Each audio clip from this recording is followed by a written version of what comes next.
Bonjour et bienvenue chez le Doc Mayou.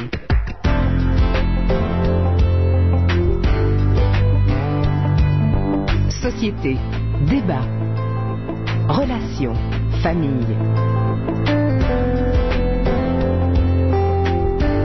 Le Doc Mayou. Retrouvons le psychiatre Pierre Mayou et notre animatrice Janine Ross. Bonjour tout le monde. Bonjour Pierre. Madame Janine. Monsieur Pierre. Oui, Madame Janine. Aujourd'hui, à la lumière d'un article du Journal de Montréal, on va aller sur la honte. On va poser notre question tout de suite. Vous me permettez? Ben oui. Avez-vous honte de ce que vous êtes? Pas de ce que vous avez fait, de ce que vous êtes. Avez-vous déjà eu honte de ce que vous êtes, que vous étiez il y a quelques années? Vous en êtes-vous sorti? Est-ce que le jugement des autres vous a permis de vous en sortir à force d'être pointé du doigt par les autres? Alors, la honte, Pierre, puis est-ce qu'elle est justifiée? J'ai honte de moi. Pourquoi? Est-ce que tout est de ta faute? Pas sûr, hein? Ouais. Pas sûr. Alors, il y a un anthropologue, Pierre, oui. Un anthropologue qui travaille également depuis, ce que j'ai compris, ça fait plusieurs années, là, pour un refuge pour sans-abri. Puis là, il a dit, moi, ça va faire. Je veux vraiment comprendre pourquoi ils en sont rendus là. C'est des jeunes de 18, 19, 20, 21, 26 dans la rue, sans-abri. Puis il a découvert, au bout de 14 mois sur le terrain, il est allé avec eux autres. Il a fait les poubelles, il les a suivis quand ils sont allés dans l'épicerie, etc. Il a fait 1500 heures d'observation. Il a écrit pour 4000 pages de notes. Il a passé 70 heures d'enregistrement, en tout cas. Il a été avec eux. Et il a écrit, il y a un ouvrage, il a rédigé un ouvrage qui s'appelle « La rue, un chemin tracé d'avance ». Point d'interrogation. Puis là, il voit à travers des personnes qu'il a rencontrées, des jeunes, quel a été leur passé. Puis je te dis, waouh!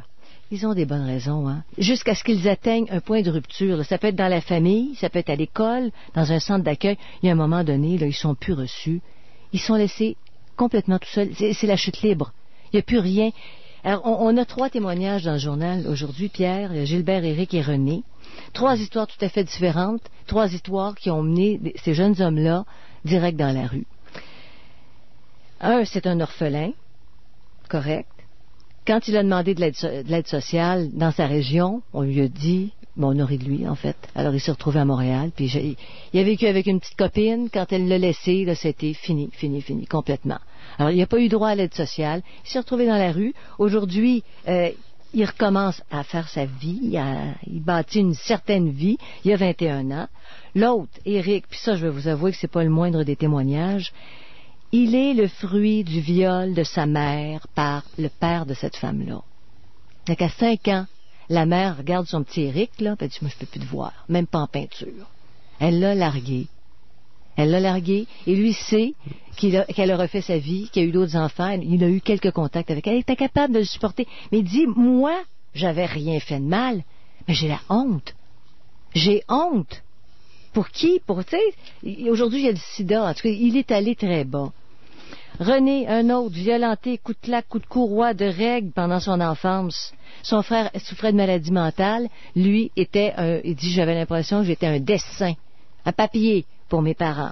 Alors, il a sacré le camp à 18 ans. Puis aujourd'hui, à 18 ans, peut-être plus jeune, mais aujourd'hui, il est père. Il est père de jumeaux. Puis il n'est pas le diable, il a 19 ans, là. Puis il dit que c'est ça qui le raccroche à la vie. Tu sais, tu te dis, c'est des vies... On les voit qui a été sur les coins de rue, des jeunes, là.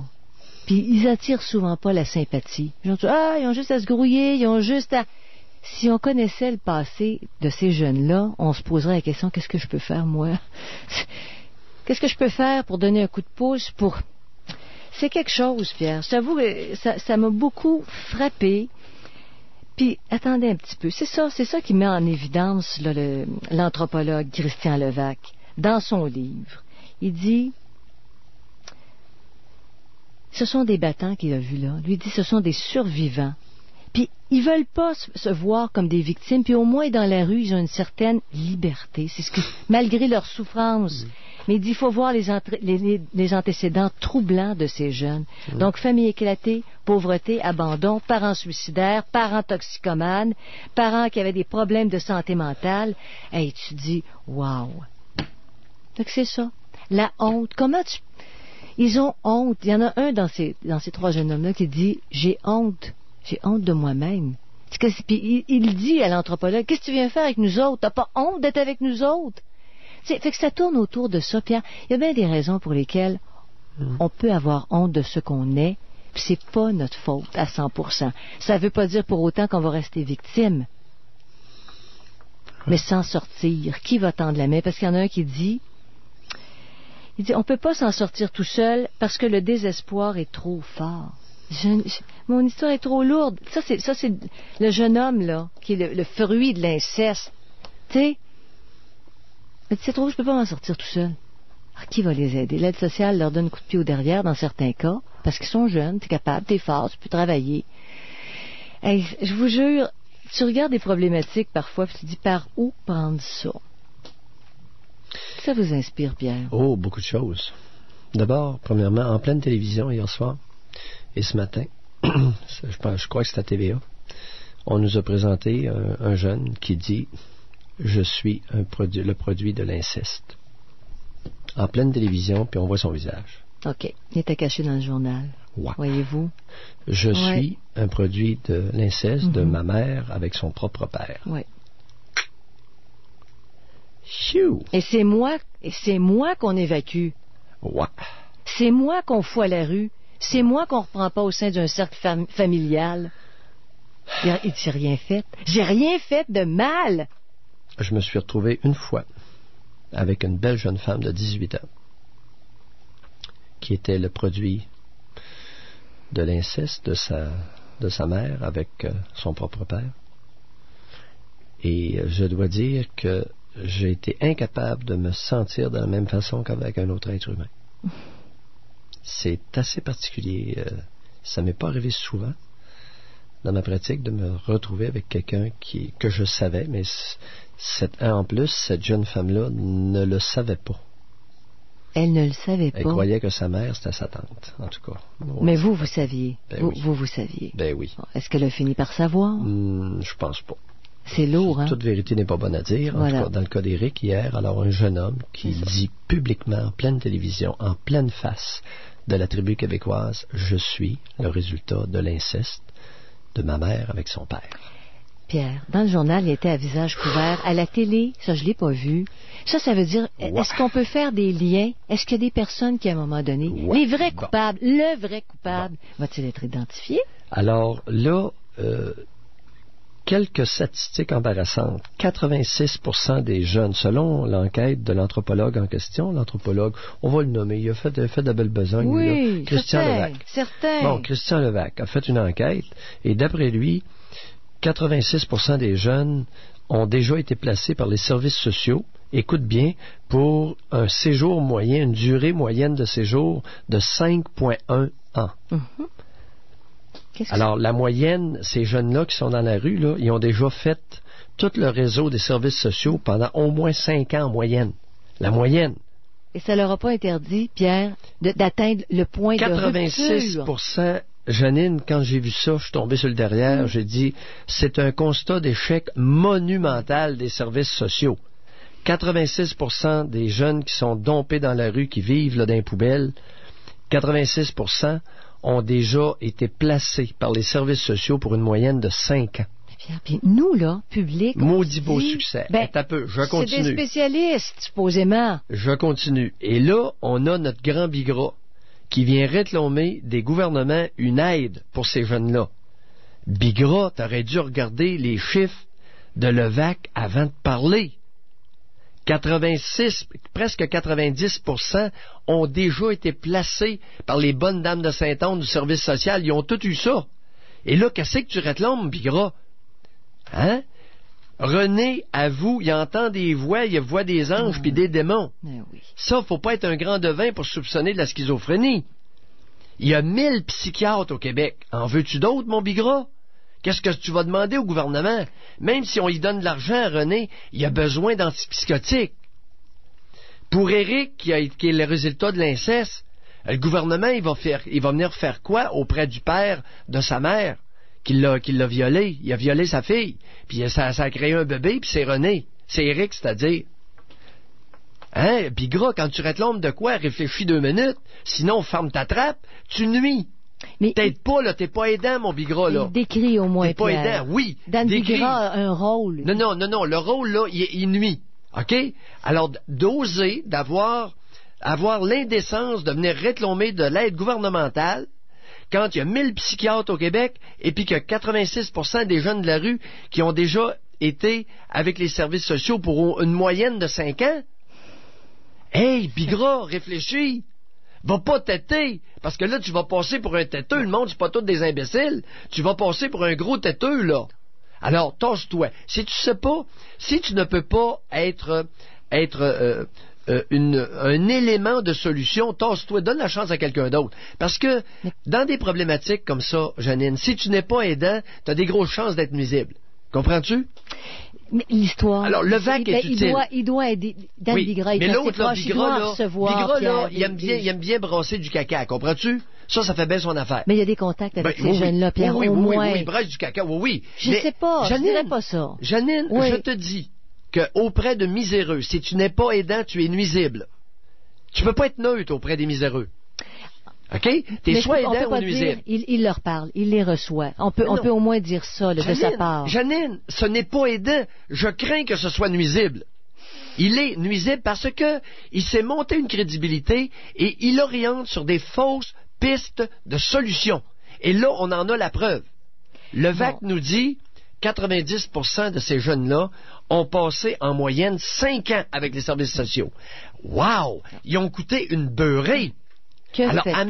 Alors, bon, les autres pistes, qu'est-ce que vous voyez? Si tu prends une piste, Janine, puis qu'elle échoue, change de track. D'accord avec vous, Pierre. Et Bigra, là, il tête, comprends-tu? Il sait pas quoi dire. Pour se donner une crédibilité sociale, pour se donner de l'importance, ben là, une aide supplémentaire du gouvernement. Mais ils accueillent des jeunes qui dorment la nuit. Ben, je comprends, Pierre, parce que tout ça peut être amusant. Pas là. Non, je regrette. C'est pas ma façon de résoudre des problèmes. Bon, alors, OK, ben, vous voyez comment? Qu'est-ce qu'on peut faire, là? Le refuge, quand même, ils reçoivent des jeunes qui savent pas où aller dormir. Ils font des actions. Au moins, ils font des actions. Alors que les services sociaux n'ont rien fait. Non. Ils arrivent après, les services sociaux. Il y a une différence entre nettoyer un endroit et balayer la poussière, agiter la poussière. OK? C'est sûr. Alors, je te dis que j'ai l'impression et la conviction que Bigra, c'est un expert dans l'art de soulever de la poussière. Pour la ramasser, je regrette, on repassera. Bon, alors, c'est mon avis, et c'est comme ça. Et le fait de soulever de la poussière sans la ramasser, dans bien des cas, ça empoisonne l'air. T'es loin d'avoir fait du ménage. Alors, on parle de la honte. OK, Pierre, on doit passer aux informations. Donc, on parle de la honte. Avez-vous déjà eu honte de ce que vous êtes, pas de ce que vous avez fait ou de ce que vous avez déjà été? 790-0224, 1-800-667-5241. De retour au Doc Mayou. Retrouvons le psychiatre Pierre Mayou et notre animatrice, Janine Ross. Est-ce que vous avez honte de ce que vous êtes ou est-ce qu'à un moment donné de votre vie, vous avez eu honte de ce que vous étiez?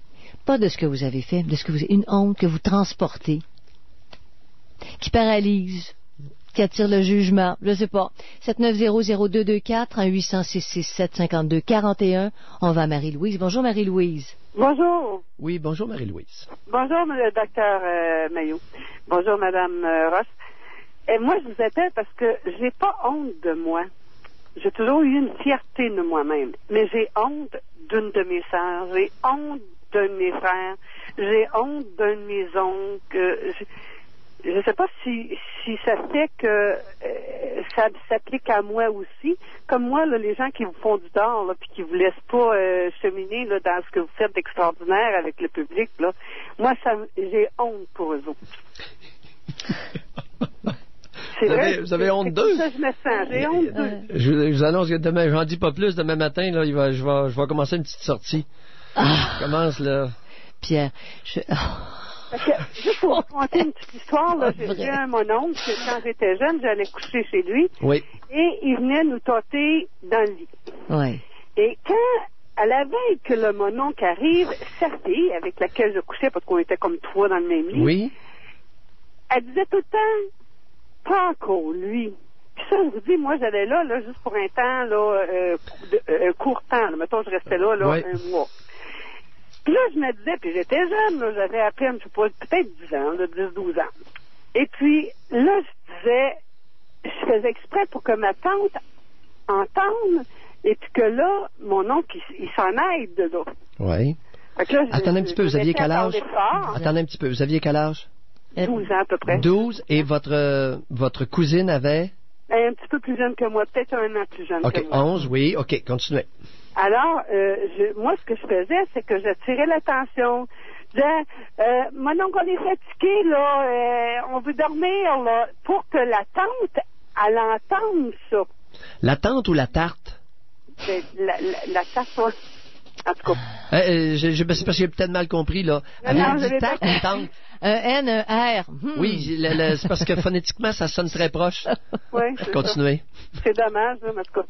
Et puis, là, je faisais tout. Fait que là, il s'en allait parce qu'il était comme dérangé, puis probablement qu'il avait peur, je sais pas, il était mal à l'aise. Fait que ça marchait. Oui. Il y a une couple d'années, moi, j'ai revu ma cousine. Et ma cousine a un problème de comportement, un problème avec sa sexualité. Elle a été mariée, elle s'est divorcée, elle a eu des enfants. Et son mari lui dit, garde, je pense que tu as des problèmes entre les deux oreilles, puis il va falloir que tu règles ça. Va voir quelqu'un pour te faire soigner. Ouais. Peut-être que tu as été abusé quand tu étais jeune, tout ça. Mais là, elle me compte tout ça. Mais je dis, garde, je sais pas. Mais moi, j'y ai compté ce qui s'était passé, ce que je me rappelais. Oui. T'es sûr que ton père, il touchait, tu sais, quand que moi j'étais pas là, moi je sais qu'il y avait ça qui se produisait. Fait que là, elle était comme confuse un peu, puis elle s'est dit, ben peut-être qu'elle a raison, tu sais, puis elle est allée parler de tout ça. Et là, mon oncle en question, la ma tante en question, là, ils ont trouvé que j'avais été méchante, arrogante. Mais coudonc, je vais le faire, là. Mon oncle en question, là, il a perdu la mémoire après, là, il se rappelle pas de rien. Oh, la plupart des hommes vicieux, la plupart des hommes vicieux ont tous des troubles de mémoire. Pour ne pas avoir de remords, Pierre, il faut avoir des troubles de mémoire. Dans ma pratique, là, je vous le dis que ils ont en mémoire courte.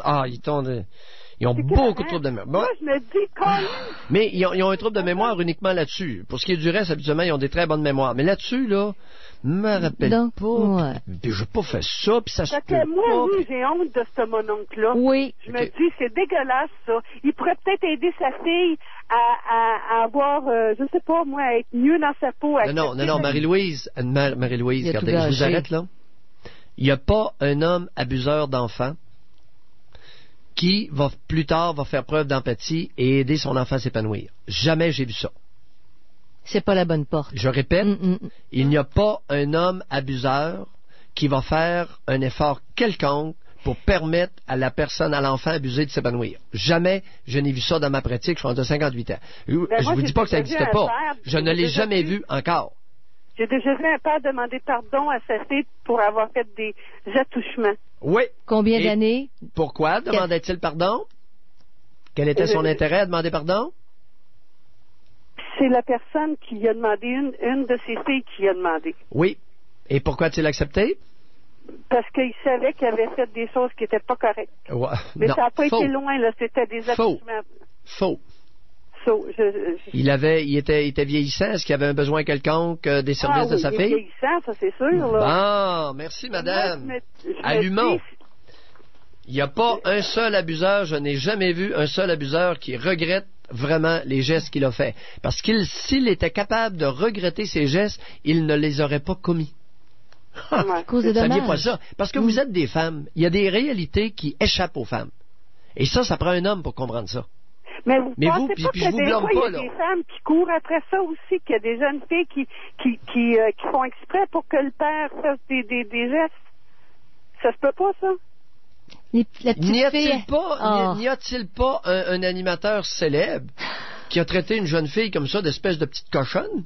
Oui, puis ça lui a... Oui, bon, OK. Ouais. Puis ça lui a apporté pas mal de problèmes. Non, c'est parce que la petite fille, elle est amoureuse. Comme le petit garçon est amoureux de sa mère. Pierre, si on résume ça simplement, là, le fameux complexe d'Édipe, oui, c'est ça. La petite fille, elle aime son père.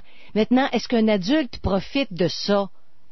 C'est pas dans le besoin de l'enfant. Il dit continuellement qu'il y a des adultes qui sont enfants toute leur vie, que jamais ils deviendront adultes. Mais ça, mais justement, ils sont innocents, puis ils causent des dommages, puis ils n'en sont pas responsables. Marie-Louise, vous voulez en venir où avec votre affaire? C'est qu'il y aurait des petites filles qui seraient des petites cochonnes? Ben, un petit peu, oui. Moi, je me souviens très bien quand j'étais jeune, Ben là, mes sœurs se promenaient quasiment tout nues dans la maison. Pardon? Mais j'avais de mes sœurs qui se promenaient pratiquement nues dans la maison. Ben oui, ils excitaient le bonhomme. Ben Alors, oui. ben oui. C'était Ben- vous êtes en train d'insinuer que c'était des petites cochonnes qui excitaient le bonhomme, puis le bonhomme, il était justifié d'aller poignasser le soir. Peut-être pas justifié d'aller le faire, d'abuser de ça, mais Caroline, Mais votre mère ne... me disait, allez vous habiller. Ben, c'est ça, parce que ça fait partie du rôle de la mère, Pierre aussi. De dire à la ses mère, filles... Marie-Louise, quel âge avez-vous? Quel âge avez-vous, Marie-Louise? Quel âge avez-vous? Près de 50 ans. Ouais. Une tribu proche de Montréal. C'est dans Montréal. C'est pour ça que vous dites que vous en avez honte. Même pas en Abitibi. Même pas d'habitude. Je vous aime, ceux de l'Abitibi. Je vous taquine. C'est un clin d'œil que je vous fais en disant ça. Mais moi, c'est ça C'est qu'on qui ne me peut permet. même pas invoquer, dans votre cas, Louise, on ne peut même pas invoquer la région éloignée, arriérée. Écoute, vous êtes dans la banlieue de Montréal. Ouais, c'est ça. Mais là, moi, Louise, vous me dételez un peu cet après-midi parce que, honnêtement, on est en 2007 et Janine a essayé de vous expliquer quelque chose. Vous avez à peine 50 ans. Êtes-vous allé à l'école? Oui. Quoi, une 3e année, 4e année? Et moi, j'ai été à l'université.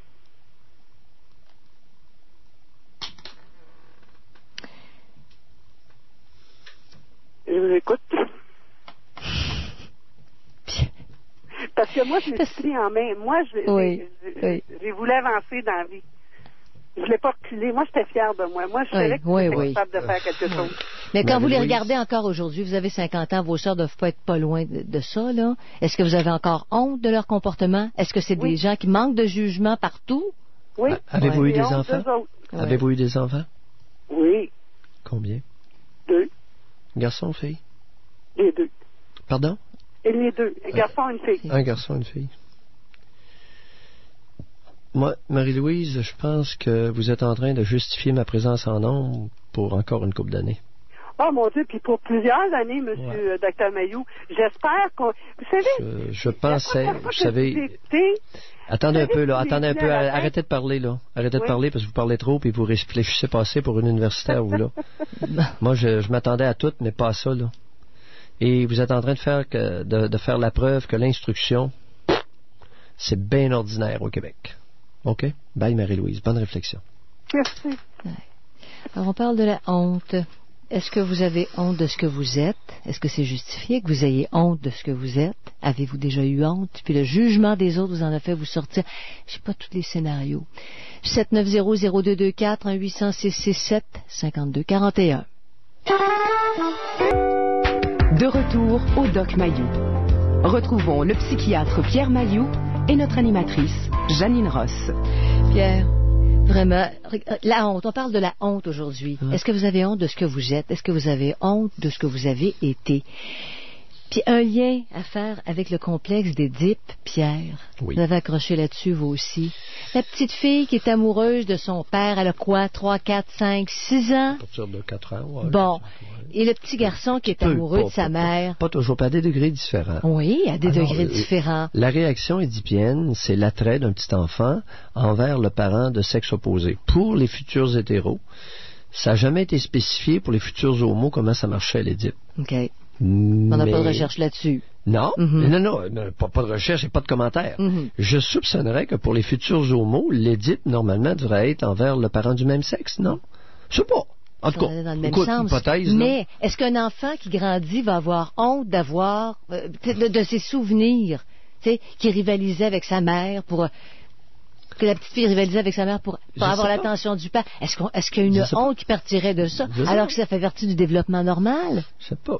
Est-ce qu'on considère que ça fait partie du développement normal? Ça n'a pas l'air. OK. Alors... On parle à Élise. Attends un peu, là, c'est parce que t'as ouvert une porte, là. Faut la fermer, là. Oui. Alors là, t'as des petites filles qui, effectivement, sauvent les jambes, puis ils vont sortir presque nus, puis ils ont 7, 8, 9 ans, puis là, tu sais, puis là, écoute, le reproche vient pas d'un homme, il vient de sa sœur. Puis là...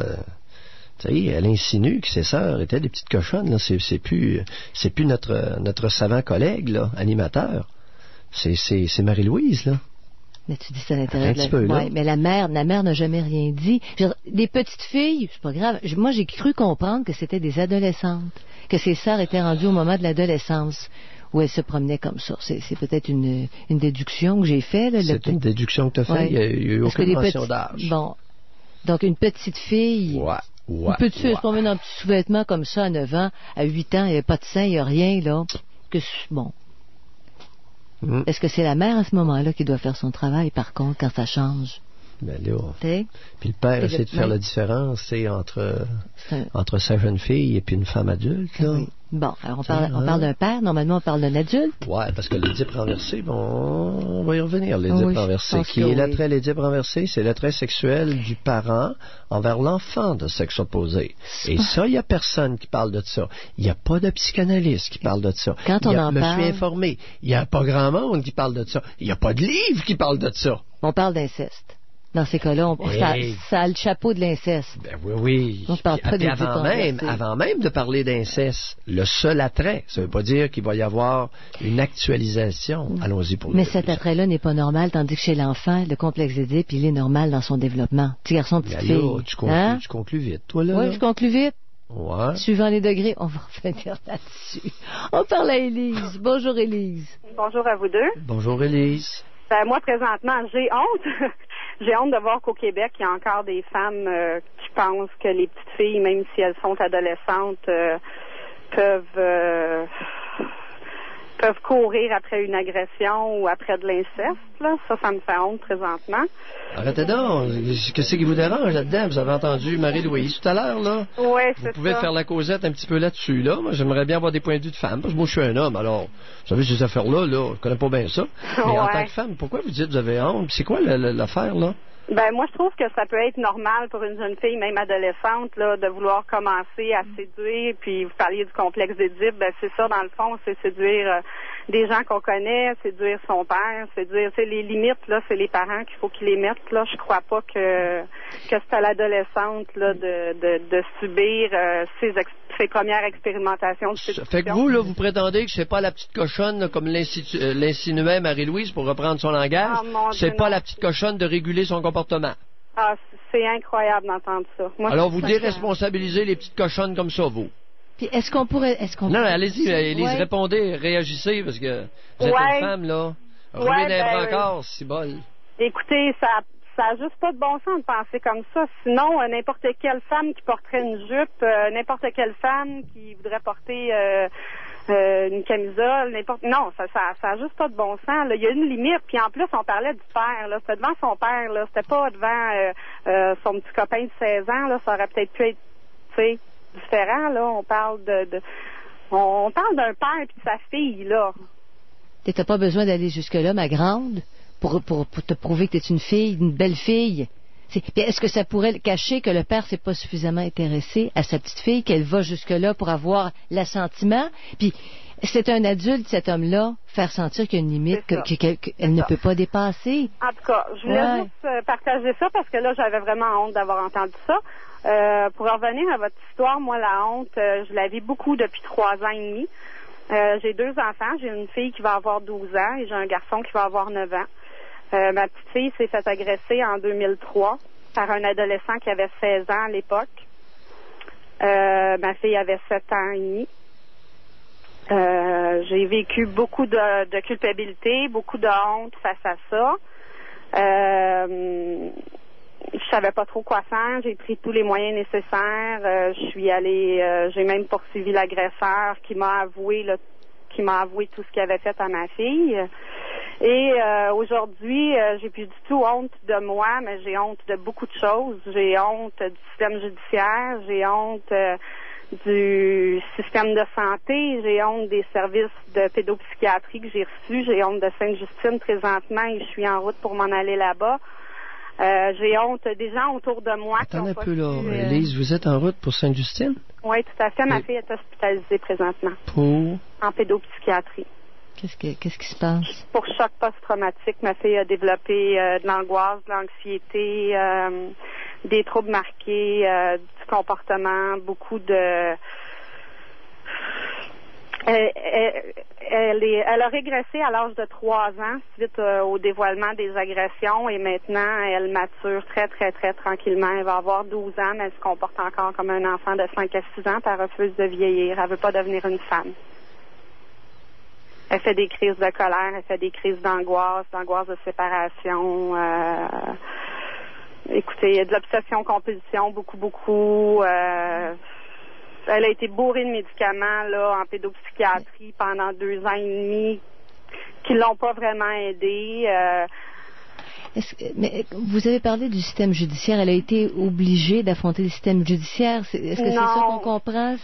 C'est moi qui ai dû l'affronter, ce système judiciaire pourri-là, qui doit prouver hors de tout doute raisonnable. Et quand que l'accusé ment, on n'a aucune ressource, là. Oui. Donc, même dans le jugement du juge, il disait clairement qu'il savait que les agressions avaient eu lieu parce que c'était pas seulement sur ma fille, c'était sur un autre garçon de son âge aussi. Et il savait clairement que les agressions avaient eu lieu, mais il disait que de la façon dont la loi a été faite, il ne pouvait pas faire autrement que le déclarer non coupable. Dans le fameux hors de tout doute. Dans le fameux hors de tout doute raisonnable. Okay. Donc, beaucoup d'amertume, puis votre fille, là-dedans, c'est ça, elle en a gardé des séquelles. On continue, Pierre? On a trop parlé, oui. C'est-à-dire, non, là, Ai-je trop parlé? Non. Non. Pas vous. Non, Pierre. Alors, on parle de la honte. Et Élise, si vous voulez rester avec nous. Avec intérêt. Oui, on va aller un peu plus loin, là, parce que, waouh, tout un impact. Ouais.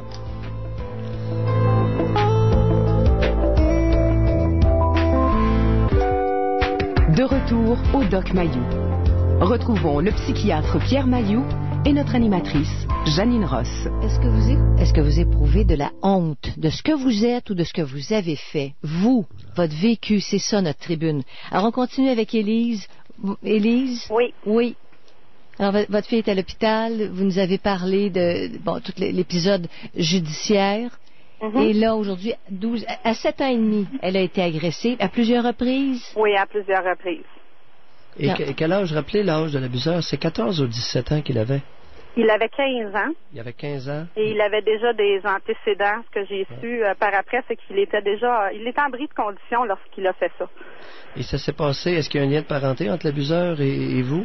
Non, ça s'est passé dans la maison qui est voisine à la mienne. Donc, ma fille avait un petit ami de son âge. C'était la première fois qu'elle allait jouer chez un petit ami. Bon, on les voyait dans la cour et tout ça. Je parlais avec la mère. Je pensais qu'il y avait de la supervision. Et cette mère-là avait un chum qui avait un ado qui était là une fin de semaine sur 2. Et non seulement il a abusé de ma fille, mais il a abusé du garçon aussi. Et il a montré au garçon comment abuser de ma fille quand lui n'était pas là. Et ça s'est passé sur une période de combien de temps, ça, Élise? Environ 5 mois. 5 mois? Oui. Et là, vous avez porté plainte? Oui. Et concrètement, sur le plan judiciaire, il s'est passé quoi? Ce jeune-là, c'était un repris de justice? Il était déjà connu du milieu? Il était déjà connu, mais il était très, très bien backé par son père. Donc, son père voulait absolument pas qu'il y ait de dossier, tout ça. Donc, il était prêt à se parjurer. Ils se sont parjurés tous les deux parce que moi, j'ai parlé au garçon et il m'avait avoué pour qu'est-ce qu'il avait fait. Et en passant, je suis éducatrice spécialisée. Donc, je lui ai parlé parce que je l'ai écouté et je lui ai parlé pendant au moins 1 heure. Oui. Et on a ensuite fait venir son père et on a raconté ce qu'on s'était dit et tout ça. Puis tout a été nié à la cour. Donc, c'était ma parole contre la leur. Oh, tabarnouche. Ouais. C'est ça. Ça va bien pour la dénonciation. Ouais. Puis la petite fille a été témoin. Et la nature, l'étendue des abus sur votre fillette, ça consistait à quoi? Tout, Internet, des films porno, des attouchements jusqu'à la pénétration. Et ça, c'est le grand garçon qui me l'a confirmé parce que ma fille ne parlait pas à cette époque-là, ne voulait pas en parler. Est-ce que votre fille a eu un examen des organes génitaux? Oui, elle en a eu un au CLSC. Est-ce que... Il y a une clinique exprès d'agression sexuelle. Oui, puis l'examen des organes génitaux a donné quoi? Ça démontrait pas... Lui, ce qu'il m'a dit, c'est que j'ai essayé peut-être juste... Bon, en tout cas, une partie a rentré. Quand j'ai vu qu'elle pleurait trop, j'ai arrêté, je l'ai lâchée. Ah, OK. Est-ce qu'il y avait encore présence d'hymen à l'examen génital de votre petite? Oui. OK, l'hymen était intact. Oui. Autrement dit, ça correspondrait à la description de... Oui. Qu'est-ce que le petit gars avait Il a essayé, puis avec un pénis adulte dans une petite vulve comme ça rentrait pas, puis là, la petite s'est mise à crier. C'est ça. OK, alors ça correspondrait... OK. Alors, il y a eu une tentative de pénétration. Oui, c'est ça. OK. À plusieurs reprises ou une fois pour la tentative de pénétration? De ce qu'il m'a dit une seule fois. OK. Ouais. Ça part de tout le reste? Oh oui, ça part de tout le reste parce que tout le reste, là, de la part des deux garçons, autant du jeune de 8 ans que de l'autre de 15 ans. Maintenant, êtes-vous bien certaine que le choc post-traumatique est responsable, que la raison pour laquelle elle est hospitalisée présentement, c'est vraiment suite à cette période d'agression-là? Ça fait 3 ans et demi de ça. Elle n'a jamais voulu en parler. Elle a été suivie pendant 1 an et demi par une psychologue qui travaillait avec elle. Et elle me disait qu'elle travaillait avec elle comme avec un enfant de 3 ans. Elle n'avait qu'à lui montrer moindrement là, des petits dessins de personnes moindrement torse nu ou quoi que ce soit. Et tout de suite, il y avait comme un gros blocage. Bon, est-ce qu'il est possible que la voie d'intervention ait été erronée, ait été inadéquate? Je l'ai pas exposée. Elle n'a pas été au courant lorsqu'on allait à la cour. Oui. Élise, c'est pas ça que la voie d'intervention. Est-ce qu'il est possible que les intervenants se soient gourés avec votre petite? Ah oui, ça c'est sûr. Pourquoi vous dites ça? Écoutez, juste au nombre d'intervenants que j'ai vus, je suis quelqu'un qui est ouverte, là, je peux vous dire. J'ai vu une psychologue avec ma fille pendant 1 an et demi. J'ai vu 2 pédopsychiatres qui ont recommandé. Je me suis rendue une fois à l'urgence parce que s'était mis un couteau sous la gorge et des ciseaux devant les yeux. Elle menaçait de se suicider. Elle voulait en finir. Elle disait qu'elle serait mieux morte. Elle nous demandait de la tuer. J'ai monté avec elle. J'ai vu le comité d'évaluation qui m'ont dit qu'ils n'étaient pas certains qu'une hospitalisation serait mieux pour elle étant donné qu'elle faisait de l'angoisse de séparation. Donc, ils m'ont dit de m'en retourner avec chez nous. Bravo. Fait que les parents, là, je les ai regardés, je vous êtes sérieux, Élise, est-ce qu'il y a dans votre famille des antécédents psychiatriques? Mon père, qui fait des crises de panique, des crises d'angoisse et de la dépression. Est-ce qu'il y a des antécédents de psychose de votre côté et du côté du père de cet enfant-là? Non. Êtes-vous bien certaine? Oui. Est-ce qu'il y a déjà quelqu'un qui a perdu contact avec la réalité, qui a déjà déliré, halluciné? Non, j'ai fait mes recherches, à part mon père, non. Parce que vous avez pas. Qui est anxieux, là, qui fait de l'angoisse. Vous allez poser une question aux pédopsychiatres qui voient votre fille à Sainte-Justine. J'allais leur demander, est-ce qu'il est possible que cet enfant-là fasse une psychose? OK. Est-ce qu'il a été question de ça à date? Non. À date, c'était, écouter des diagnostics là, par quinzaine. Là. C'est ce que je vous ai énuméré tantôt. Est-ce qu'il y a déjà un diagnostic de psychose qui a été émis? Non. Bon, alors vous allez leur demander, je ne vous dis pas que votre enfant souffre de psychose, mais je vous dis de vous assurer que ce diagnostic-là soit considéré et bien éliminé. En anglais, on appelle ça « rule out ». OK. Moi, je peux juste vous dire que ça fait... Il faut s'assurer que cet enfant-là n'est pas en train de développer une maladie psychotique. OK. Elle a eu beaucoup de médicaments pour essayer, beaucoup d'essais de médicaments pour essayer de contrôler son angoisse, son anxiété. Là, la liste est très, très longue. Là. Ils ont comme tout essayé. Je l'ai rentrée à Sainte-Justine depuis le mois de mars. Élise, une enfant qui demande d'être tuée n'est pas angoissée. Elle n'est pas bien.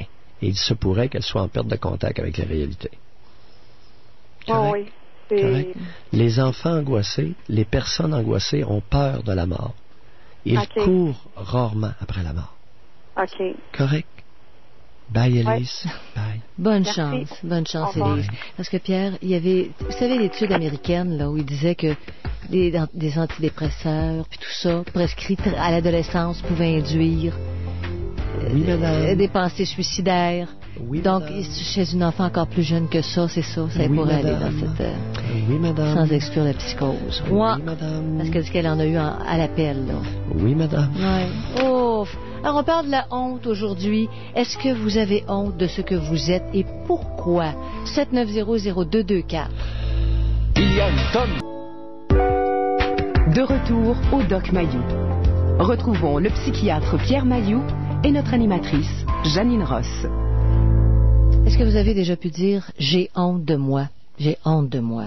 Donc, pourquoi? Est-ce que c'est motivé? Est-ce qu'il y a des raisons? Ou si ça remonte à beaucoup plus longtemps, en arrière? Tu sais, cette espèce de sentiment de honte. 790-0224, 1-800-667-5241. Puis on parle tout de suite à Micheline. Bonjour, Micheline. Bonjour. Bonjour, Micheline. Bonjour. Oui, moi, j'ai vécu de la honte à partir du moment où j'ai dévoilé le secret de l'inceste de mon père. Sur vous? Sur moi, oui. Et à ce moment-là, au moment où ce que je l'ai dit, et là, la culpabilité m'a monté, j'ai fait une dépression, et par rapport à ça, la honte, était présente pendant plusieurs années. Ah, ouais. Racontez-nous ça, là.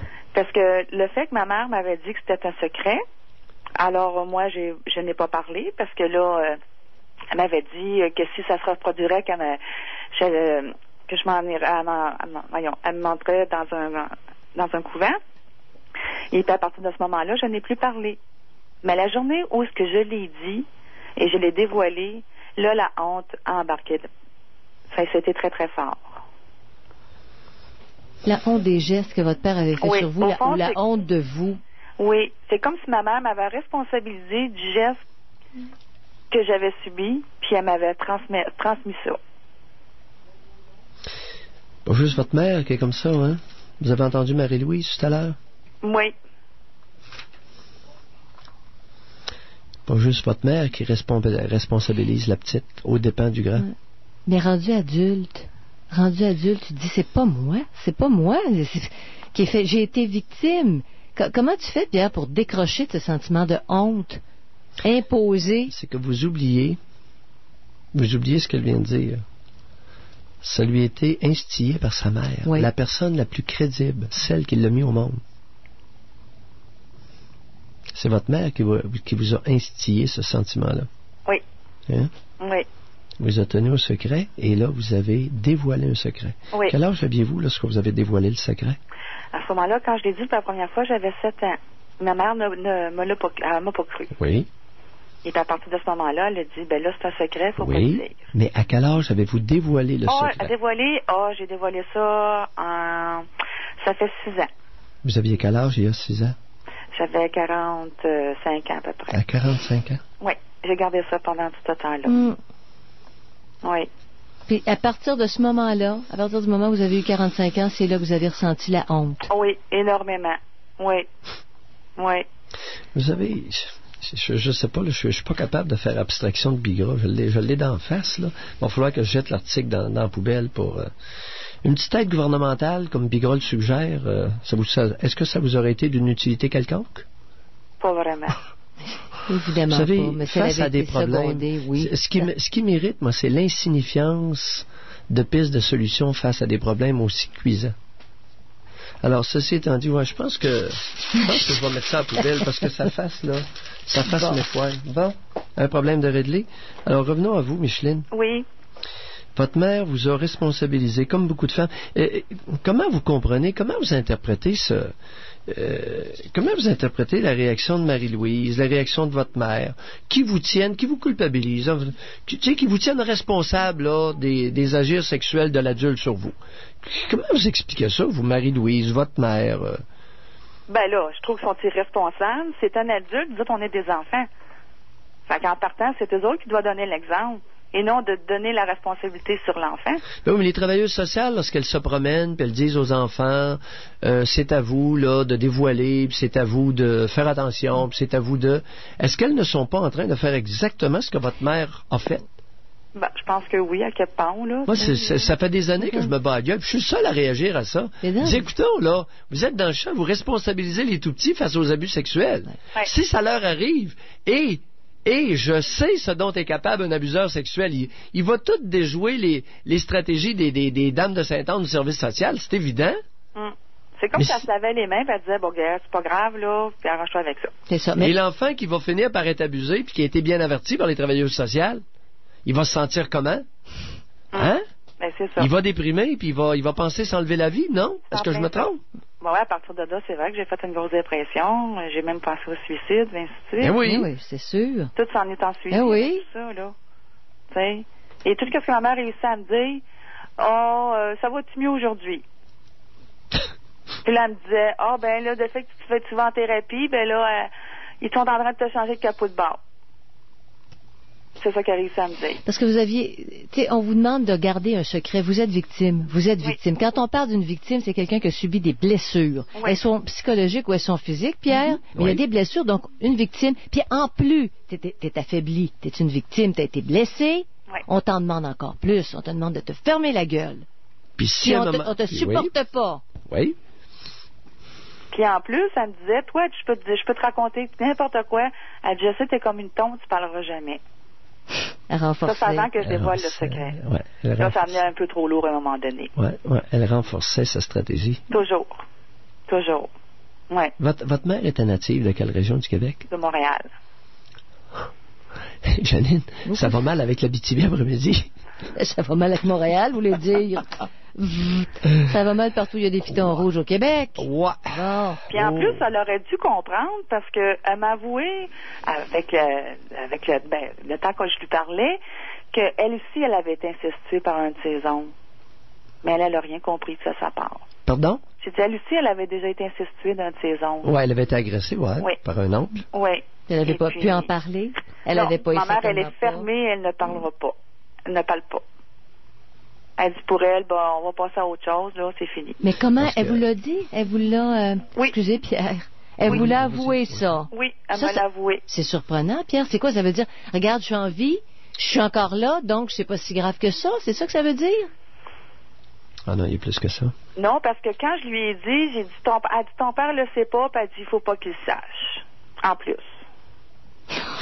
Je suis... Aïe, aïe, aïe. Fait que vous faisiez porter le poids de toutes les Oui. victimes de la famille. Oui, Ouais. c'est ça. Vous Ben, moi, j'étais comprenez. responsable de tout ça. Au fond, là, j'ai toute mon enfance, mon adolescence, j'étais comme la femme de mon père puis la mère de ma mère.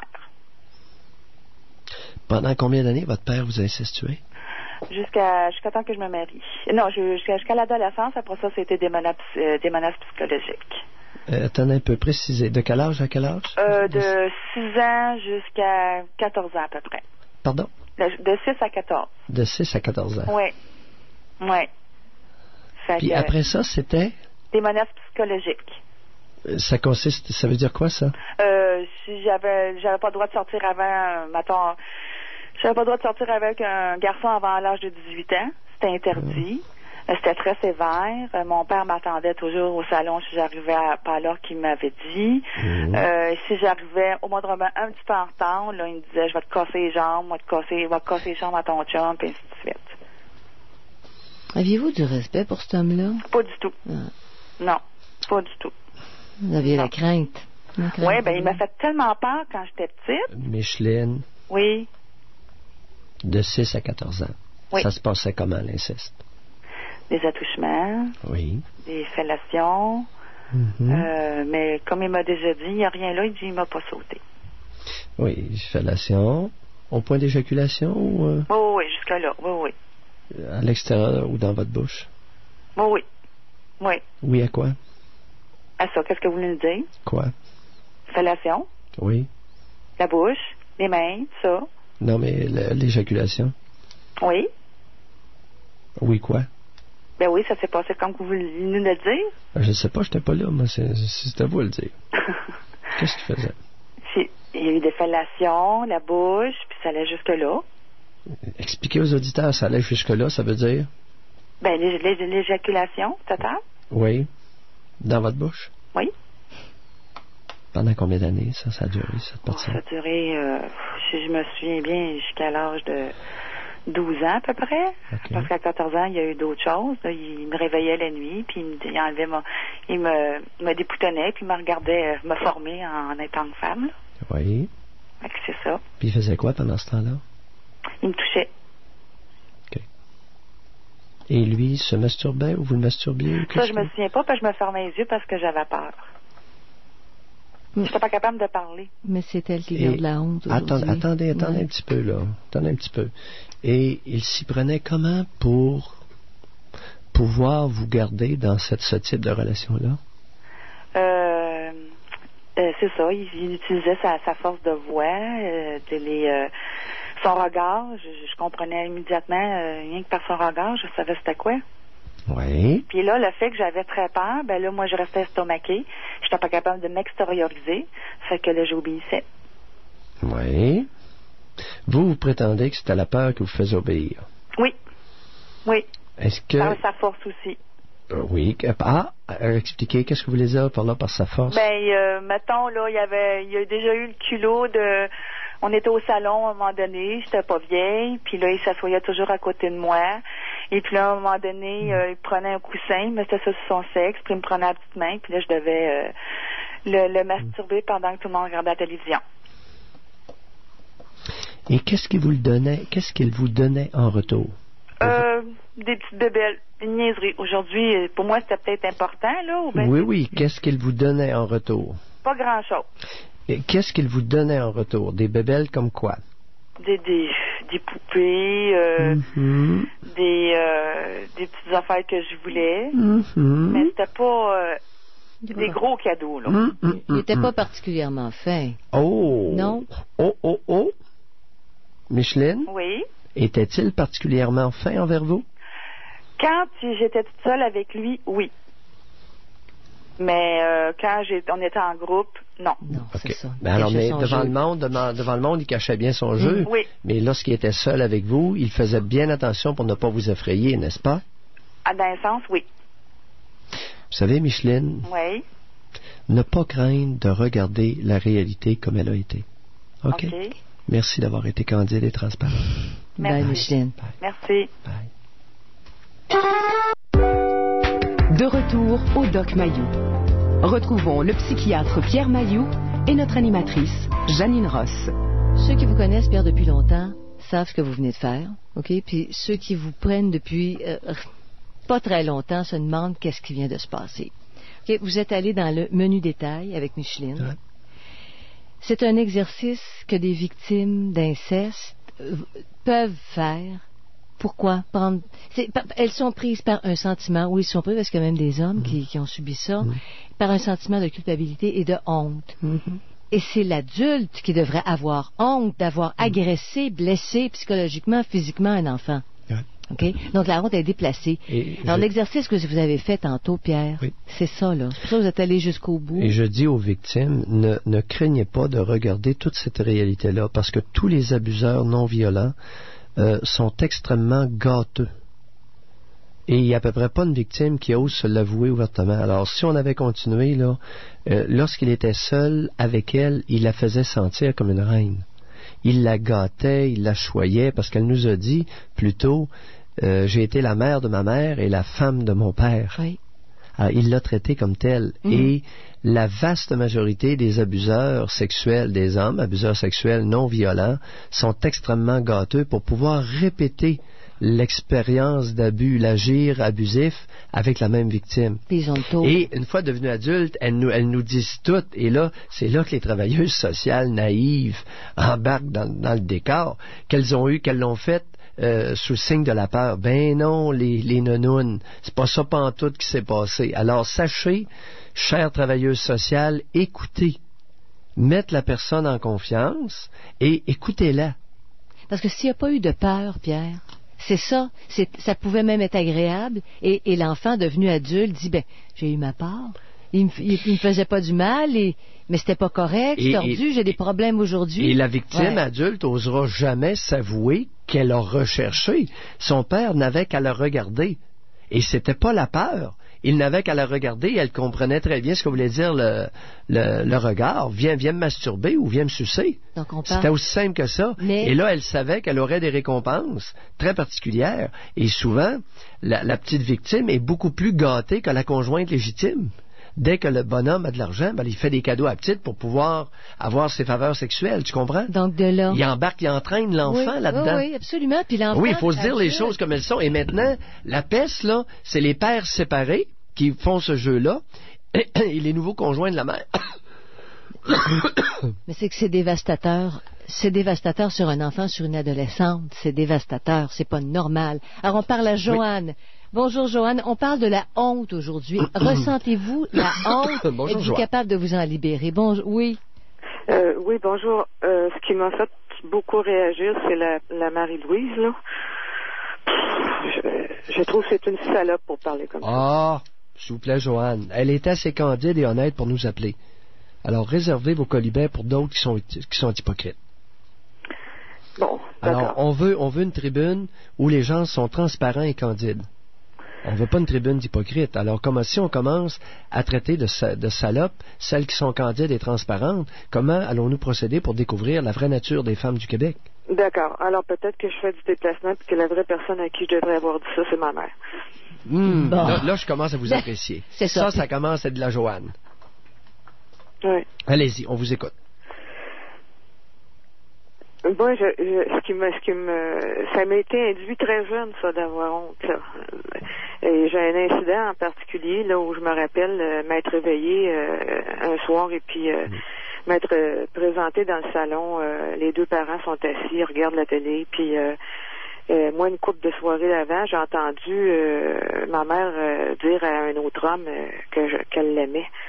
Mais dans ma petite tête de 6 ans, 5 ans, là, c'est énorme, ça. Oui. Et puis, quand j'y rapporte ça, ça fait 3 soirs que je me prépare, moi, pour aller y rapporter ça ou y en parler, là. Moi, je m'attends à un accueil, OK? Je m'attends à des bras ouverts. Puis au lieu de ça, ce qu'elle me répond, c'est « Ben non, je veux jamais dire ça, voyons donc. » Oui. Alors ça, pour une petite comme moi, à ce moment-là, j'ai senti une honte Oui. paralysante. Mhm. Comme si je fabulais les choses. Oui.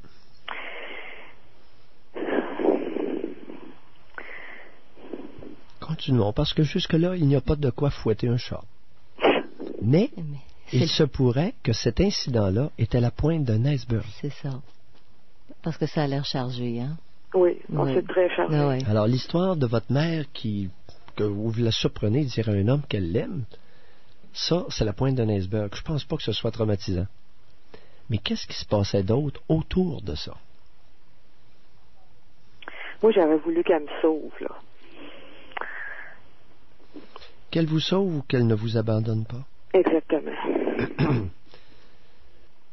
Qu'elle ne m'abandonne pas. Oui. Oui. C'est terrible. C'est tout le long de notre vie, ça, par la suite, là. Mais qu'est-ce qui est arrivé? Qu'est-ce qui est arrivé? Elle s'occupait pas de vous? Elle avait des amants? C'est quoi? Une femme de trop. Vous étiez une femme de trop. C'est ça? Oui. Expliquez-vous. Qu'est-ce que vous voulez dire par là?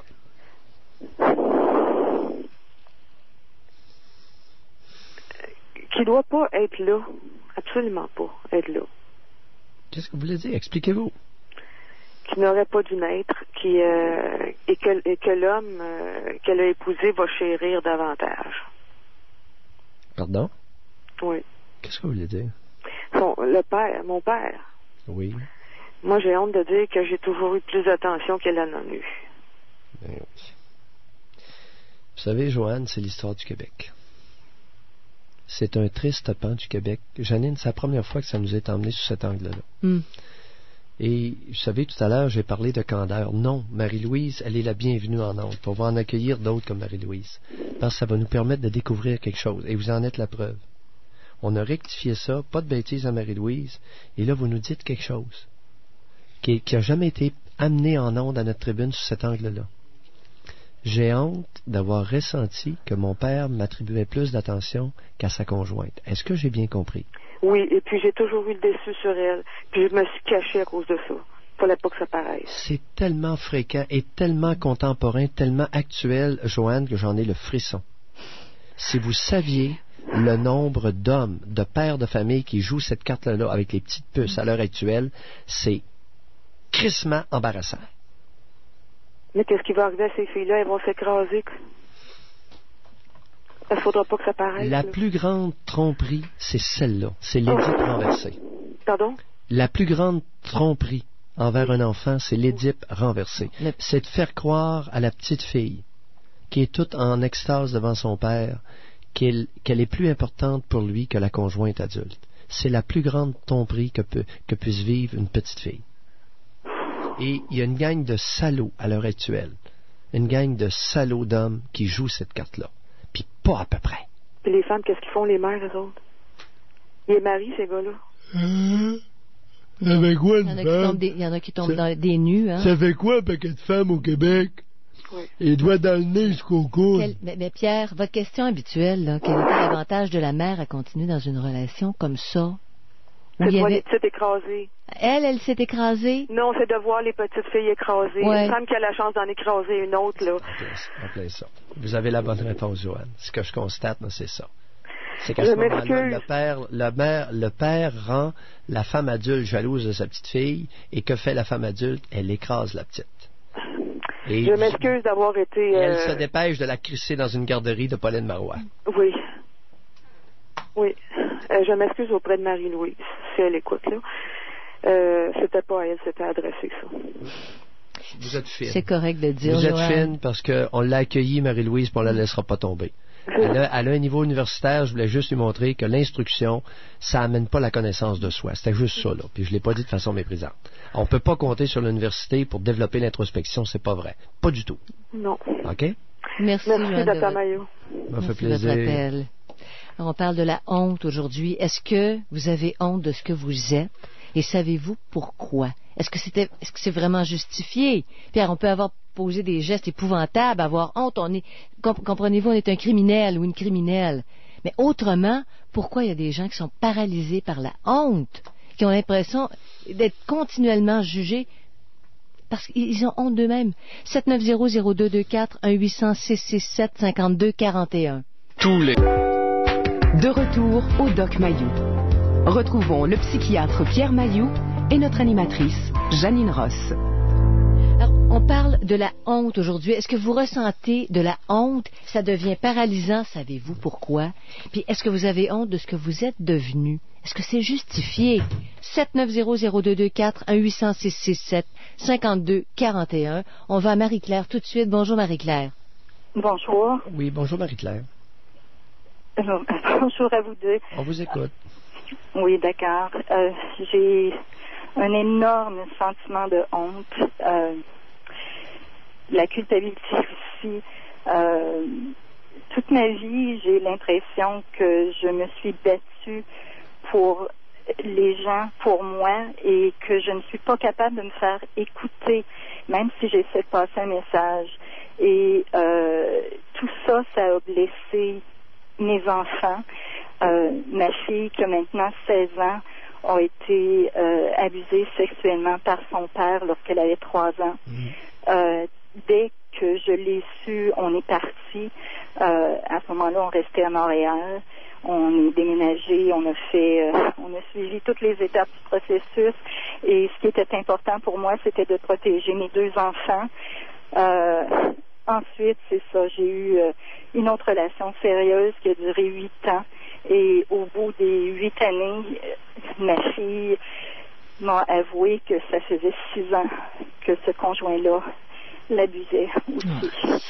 Donc là, moi, je suis complètement défaite. Ça fait 1 an que c'est arrivé la dernière fois. Il est sorti de nos vies la minute où je l'ai su. Il s'est suicidé 4 mois après, 2 jours avant la cour. Arrêtez, attendez, il s'est suicidé comment? Il s'est pendu. Il s'est pendu 2 jours avant de passer en cour parce qu'il avait abusé de votre fille pendant 6 ans, c'est-à-dire de l'âge de 10 ans à presque 16 ans. Là. De 10 ans à presque 16 ans. Ça fait 2 histoires d'affilée.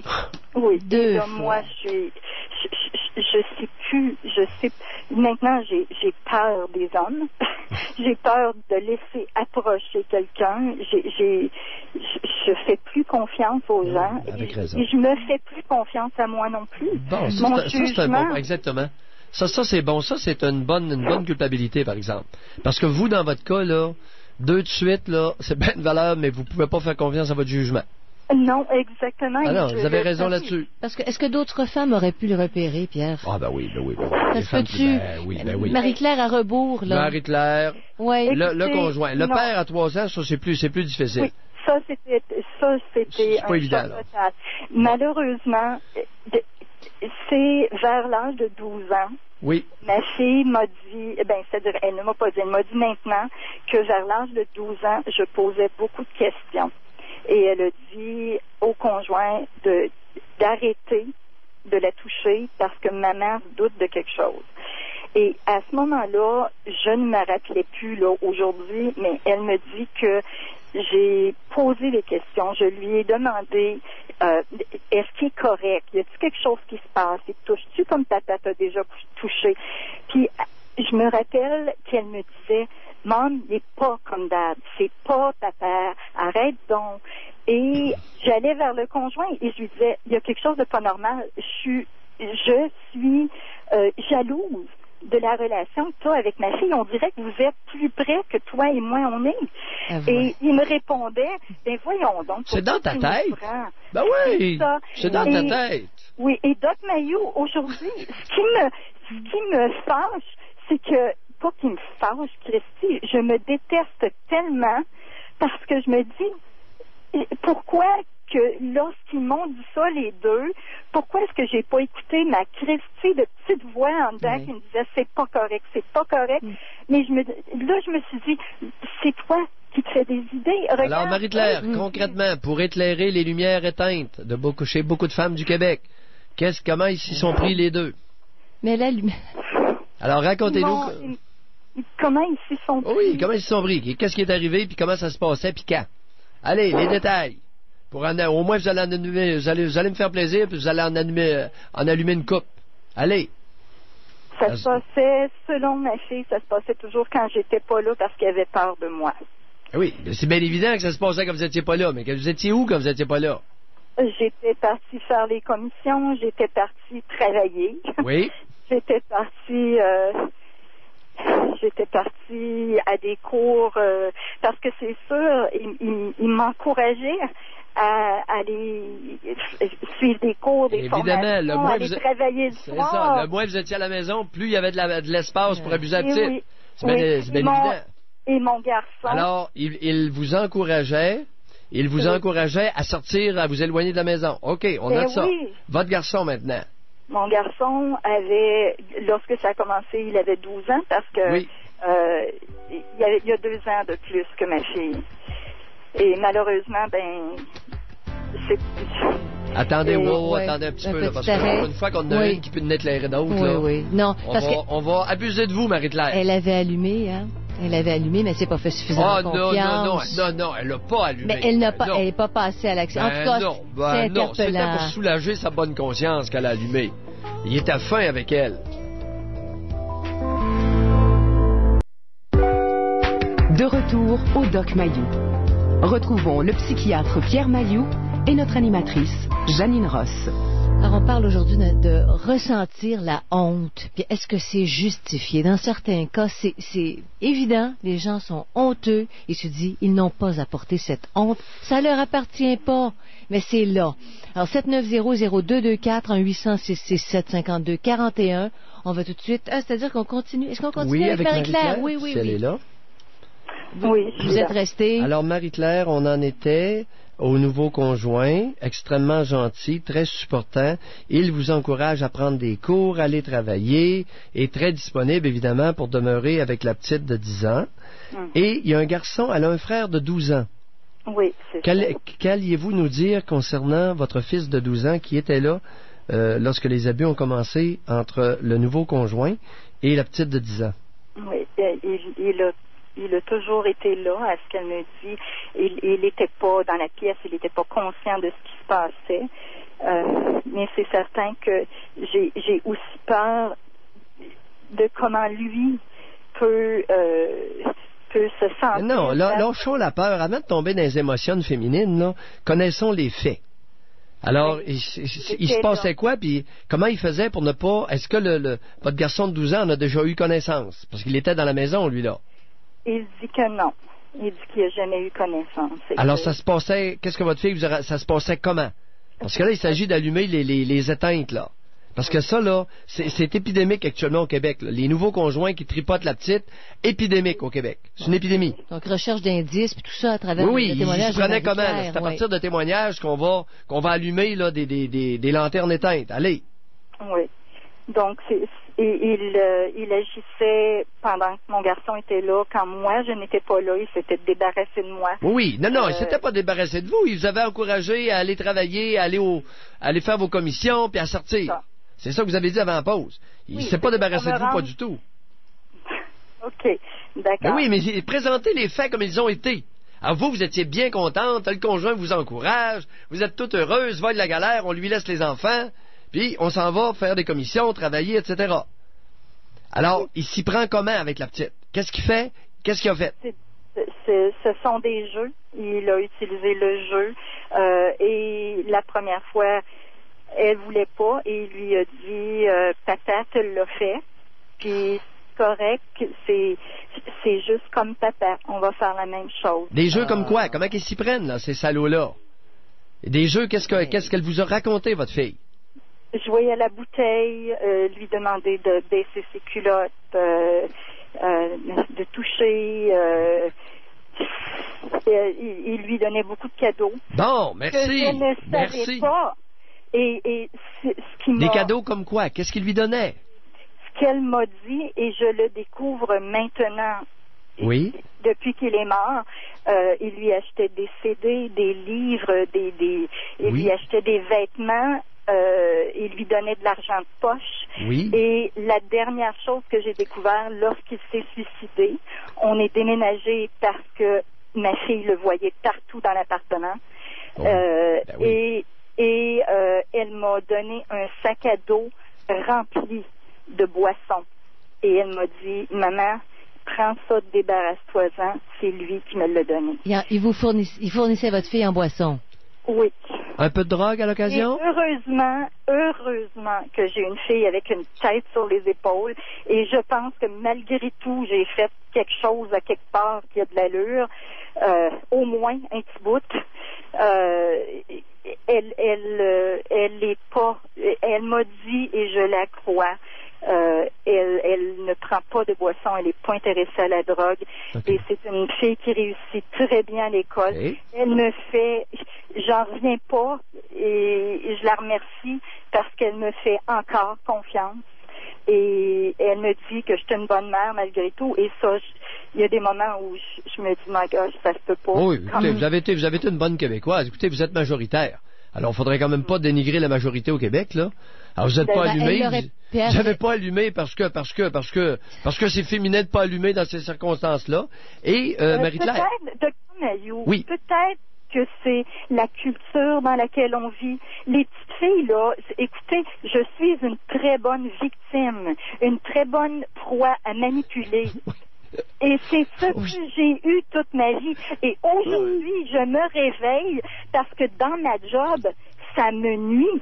Oui. Je ne suis pas capable de prendre soin de moi, de mes enfants, et je m'aperçois que je suis même pas capable de prendre soin des gens de qui je suis supposée. Oui, Marie-Claire, m'avez-vous déjà entendu dire et répéter ad nauseam qu'on éduque très mal les fillettes au Québec? On éduque. Pourquoi? Pierre, on éduque. Et c'est voulu. Après ça, et regardez. On fabrique le Québec est une fabrique de nouilles et de morons. Ben oui, mais c'est facile à dominer. C'est facile à dominer après. Marie-Claire voilà, dit, le PQ en veut de ça. Des nouilles et des morons. Le PQ, là, c'est ça qu'il veut. Oui, mais c'est pas juste le PQ, parce que je viens pas. Ah non, mais je caricature, là. Mais le Canada français, avec c'est ça. Marie-Claire, revenons à quelque chose. Parce que vous, là, écoutez, pendant que votre conjoint, le nouveau conjoint qui était fin, il devait être fin, hein? Ah, écoutez, c'était premièrement un homme plus vieux que moi, et je voyais la sécurité. Ma famille est tombée en amour avec lui avant moi. Bon. Vos frères, vos sœurs, c'est ça? Oui, mes soeurs, mes frères, mes parents, ils sont tombés en amour avec lui. J'étais pas certaine. Alors, avis aux travailleuses sociales qui écoutaient l'émission, écoutez ce que vient de dire Marie-Claire. Quand vous faites vos campagnes niaiseuses de prévention auprès des enfants, voyez, avez-vous compris ce que Marie-Claire vient de dire? Tous les abuseurs qui ont le moindrement un QI, et ils font en sorte d'être extrêmement populaires autour de la future victime. Donc, la victime n'est pas crue à ce moment-là. Elle est complètement discréditée. Non, elle se plaindra même pas. Et parce que, c'est ça. Bon, c'est ça, pourquoi exactement. votre fille a nié? Lorsque vous êtes devenue un petit peu jalouse, parce que là, vous sentiez qu'il y avait entre les deux des œillades qui se jetaient. La question est intéressante, Pierre. Ben voyons. Ça, c'est un point qui est... C'était pas normal. Il y a quelque chose, vous sentiez un attrait entre votre nouveau conjoint et votre petite fille de 12 ans. Là, à un moment donné, les gadelles, ils se regardent, la façon dont ils se regardent comme des amoureux. Oui. Et là, ce qu'ils m'ont donné comme, ce qu'ils m'ont dit, tous les deux, c'était que c'est moi qui faisais des idées, que c'était un père normal, que la façon normale qu'un père devait faire. Oui. Qu'est-ce qui se passait en rétrospective? Qu'est-ce qui se passait entre les deux à ce moment-là? Ben, j'imagine que c'était déjà là, c'était déjà installé. Là, mais qu'est-ce qui se passait, Marie-Claire? Vous avez quel âge, là? 45 ans. Bon, Marie-Claire, qu'est-ce qui se passait entre les deux? Ben, il y avait une relation incestueuse. Non, il y avait une relation amoureuse. Amoureuse, oui, et je suis entièrement d'accord. Allumons quelques-uns. Quand il s'est suicidé, ma fille m'a dit qu'elle l'aimait. Maudit! Suis-je le seul calvaire à voir la réalité? Non. Sainte Vierge, venez à mon aide quelques-uns. Non, c'est une relation... Baptême, c'est une relation amoureuse. Elle aurait voulu séparer sa fille de cet homme-là, que ça n'aurait pas marché. Non, jamais. Non. Hey, c'est de la peau, là. C'est quoi? Ben, c'est ça. Marie-Claire, c'est sérieux. Elle était dans... C'est une relation amoureuse. Elle était dans une trappe à rats, n'est-ce pas? Pierre? Oui, définitivement. Ouf! La jeune était dans une vous êtes trappe de à l'ouvrage, rats. vous êtes de la peau, vous autres, là. Vous êtes de la peau en maudit. Merci, Marie-Claire. Un gros, oui, un énorme. Ça s'appelle travailler fort. Alors, tout ça pour partir d'un sentiment de honte. Ressentez-vous ce sentiment-là? C'est notre sujet aujourd'hui. Il y a une tonne de retour au Doc Mayou. Retrouvons le psychiatre Pierre Mayou et notre animatrice Janine Ross. Est-ce que vous avez honte de ce que vous êtes? Puis est-ce que vous regardez ce qu'a été votre famille? Parce qu'on parle dans l'article, Pierre, de quoi on est... l'anthropologue, là, M. Levac, qui dit, des jeunes de la rue, des jeunes qui n'ont plus d'endroit où aller, l'aide sociale leur donne pas de coup de pouce, parce qu'ils sont jeunes. Tu regardes les antécédents troublants de ces jeunes-là, puis tu te dis, famille éclatée, pauvreté, abandon, parents suicidaires, toxicomanes, ayant des problèmes de santé mentale, ces jeunes-là ne souffrent pas de tout ça et se retrouvent avec plus de parents, plus de support, plus rien. Et ils ont honte de ça. Ils ont honte de leurs conditions. C'est pas eux qui sont la source de leurs conditions. Alors, quand on éprouve la honte, aujourd'hui, on se dit, pourquoi vous éprouvez de la honte? Ceux qui en éprouvent, est-ce que c'est justifié? Ça peut l'être. Ça peut l'être. Soyons prudents. Absolument. Parce que dans le cas de Marie-Claire, pour des raisons X, elle n'a pas allumé. Et sa fille est abusée et par son père et par le nouveau conjoint. Jusqu'à l'âge de 14 ans. Oui, c'est ça. Non, jusqu'à l'âge de 16 ans. Et là, de 10 à 16 ans, avec le nouveau conjoint, il y a eu une véritable relation amoureuse qui s'est établie. Donc, et la mère a été spectatrice de ça. Donc, faire la distinction entre une honte qui est fondée puis la honte qui n'est pas fondée. Ah, c'est pour ça qu'on en parle. C'est pas pour condamner Marie-Claire, c'est pour allumer les lanternes éteintes. Puis des lanternes éteintes, actuellement, là, c'est plein au Québec. Alors, il y a énormément de nouveaux conjoints qui développent des relations abusives, amoureuses, à des degrés différents avec les petites de la nouvelle partenaire. Alors, au moment où Marie-Claire s'est aperçue qu'il y avait probablement une relation amoureuse, OK? Ne serait-ce que ça, parce que ça peut commencer comme ça, avant de devenir une relation sexuelle, elle aurait dû dételer. Comment une mère qui voit ça réagit? Écoute, naïvement, candidement, est allée s'informer auprès des deux protagonistes. Les deux l'ont nié. Tout à coup, qu'elle est simplement jalouse, c'est un sentiment injustifié. Aussi. Alors, comment tu départages ça? Il y a des gens qui nous écoutent et qui disent, mais oui, c'était justifié, elle était jalouse. Mais ça aurait pu ne pas l'être. Est-ce qu'elle aurait dû s'en aller mettre fin à cette relation-là pour sauver sa fille? Non, s'assurer de la réalité. Janine, je reviens toujours. Get the facts, calvaire. Get the facts.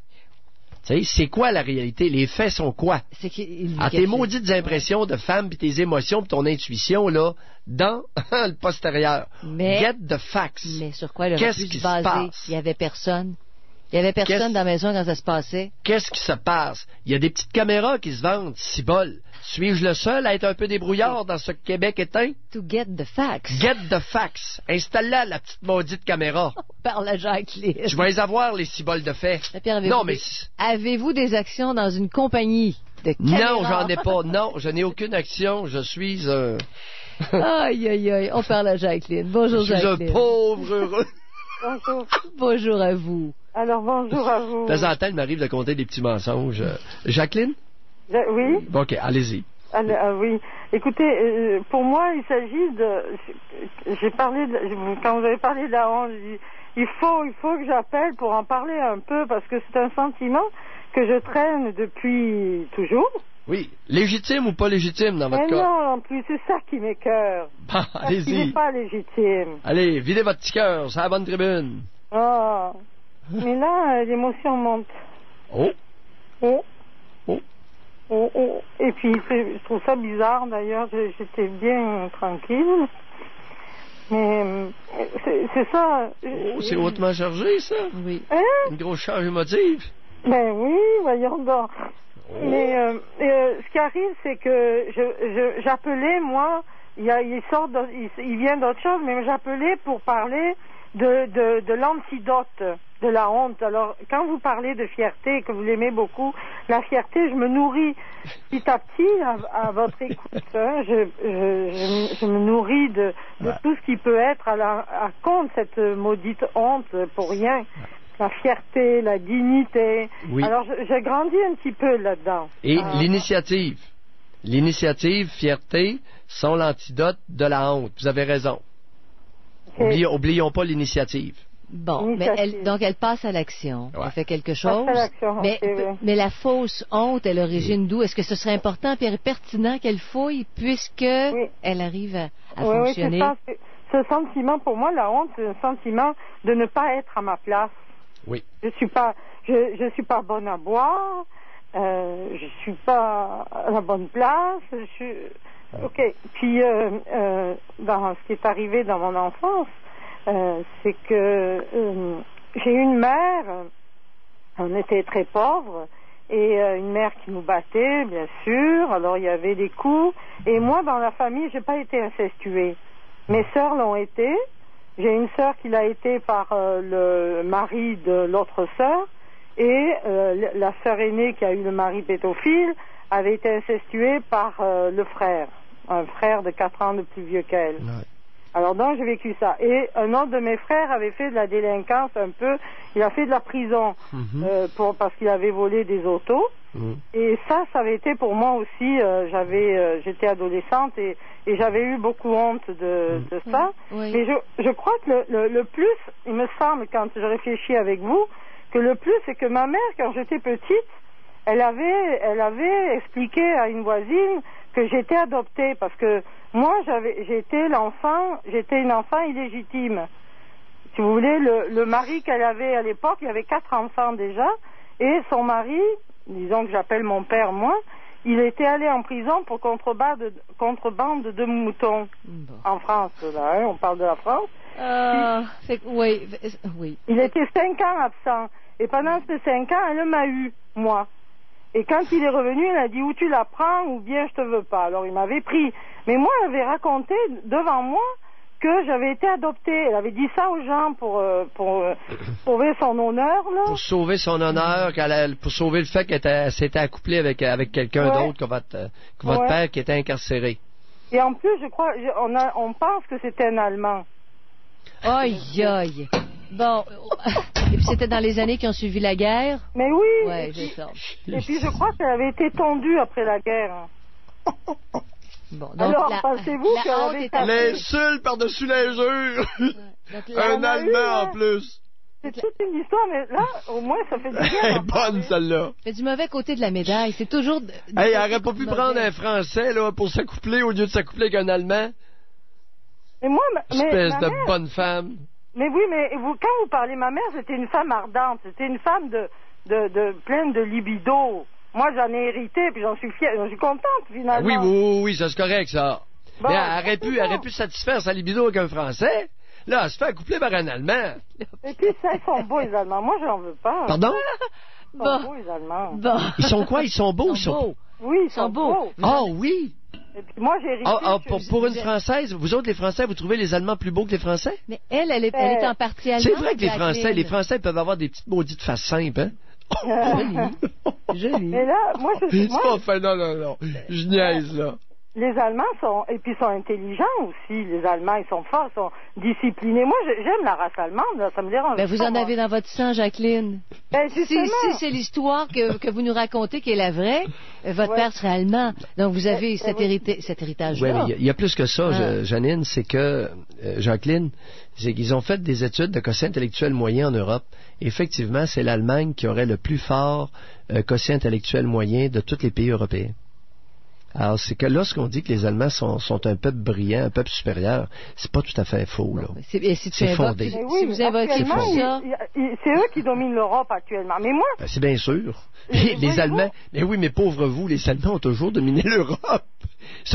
Tous les autres sont toujours obligés de se liguer toute la gang contre les Allemands. La Prusse, écoutez, la Prusse était un pays supérieur. En tout cas, bon, ceci étant dit. Ce qui m'écoeure, Doc Mayou, ce qui m'écoeure, c'est que justement, je sens que je suis intelligente, je suis pas moche, puis Doc Mayou, je profite pas, j'ai pas profité. Ouais. J'ai pas profité de ça m'écoeure. Oui. Quel âge avez-vous, là, Jacqueline? Quel âge avez-vous? 57. 57 ans? Oui. À l'aube de la soixantaine? Et heureusement que vous, j'en profite un tout petit peu, je veux dire, heureusement que vous êtes là pour éveiller un petit peu des sentiments nobles et pour éveiller la fierté. La fierté. Et vous avez raison, il y a une chose que les Allemands ont, que beaucoup de pays n'ont pas, c'est la fierté. C'est important, la fierté pour un Allemand. Alors et ça devrait l'être tout autant pour nous. Jacqueline, c'est là-dessus qu'elle mise. Oui. Hein? Et avant de parler d'être une nation, développons les qualités qui font une grande nation. Et la fierté, la dignité en sont. Merci beaucoup, Jacqueline, de votre appel. Oui. Et donnez-nous quelques éléments pour justement développer cette fierté, cette dignité-là. Aidez-nous à justement compenser ce maudit sentiment de honte d'être moins que rien alors qu'on est valable. Excellent. Merci. Bye, Jacqueline. Bye. De retour au Doc Mayou. Retrouvons le psychiatre Pierre Mayou et notre animatrice Janine Ross. OK, alors on parle aujourd'hui du sentiment de honte, puis on se demande, est-ce que si vous ressentez un sentiment de honte, il est justifié ou il ne l'est pas? S'il ne l'est pas, il faut identifier pour être capable de réparer ça ou d'avancer avec ça, de comprendre, en tout cas, Pierre, qui est coupable? Qui est coupable de quelque chose, en quelque part? 790-0224, 1-800-667-5241. Puis on va tout de suite à Sylvie. Bonjour, Sylvie. Oui, bonjour à vous deux. Bonjour, Sylvie. Vous me faites du bien. Je vous appelle de temps en temps, là, puis vous me faites du bien. Allez-y. Bien, moi, j'ai eu honte pendant 7 ans. Oui. Parce que j'ai eu un viol. Oui. J'ai été violée à l'âge de 40 ans. Mm-hmm. Mais je ne l'ai pas dit tout de suite. Je l'ai gardé pour moi. Oui. Je me suis sentie vraiment coupable que c'était de ma faute. Parce que j'ai sorti, j'ai été dans un bar, j'ai été faire le monsieur m'a dit viens-t'en, on va aller faire du parking. Mais dans l'auto, il était pas seul. Fait que là, je me suis fait avoir. Vous n'êtes pas méfié. Attendez un peu, racontez les faits. Ben, je suis arrivé dans l'auto, il était caché derrière. Puis on m'a pris à la gorge, le couteau. Puis il fallait suivre ce qu'il disait, parce que sinon, je sortais pas de l'auto, ou je sortais de l'auto, mais peut-être pas, je m'en allais peut-être pas chez moi après. Fait que ça a fait dur. J'ai été violée. J'ai resté avec ça longtemps. Ils étaient combien dans l'auto? Ils étaient 2. 2, avec celui que j'allais faire du parking, puis celui qui attendait caché en arrière. OK, il y en avait un autre qui était caché. Oui, c'est ça. Fait que j'ai eu beaucoup de misère. J'ai parti de là. Ils m'ont relâché. Je l'ai pas dit.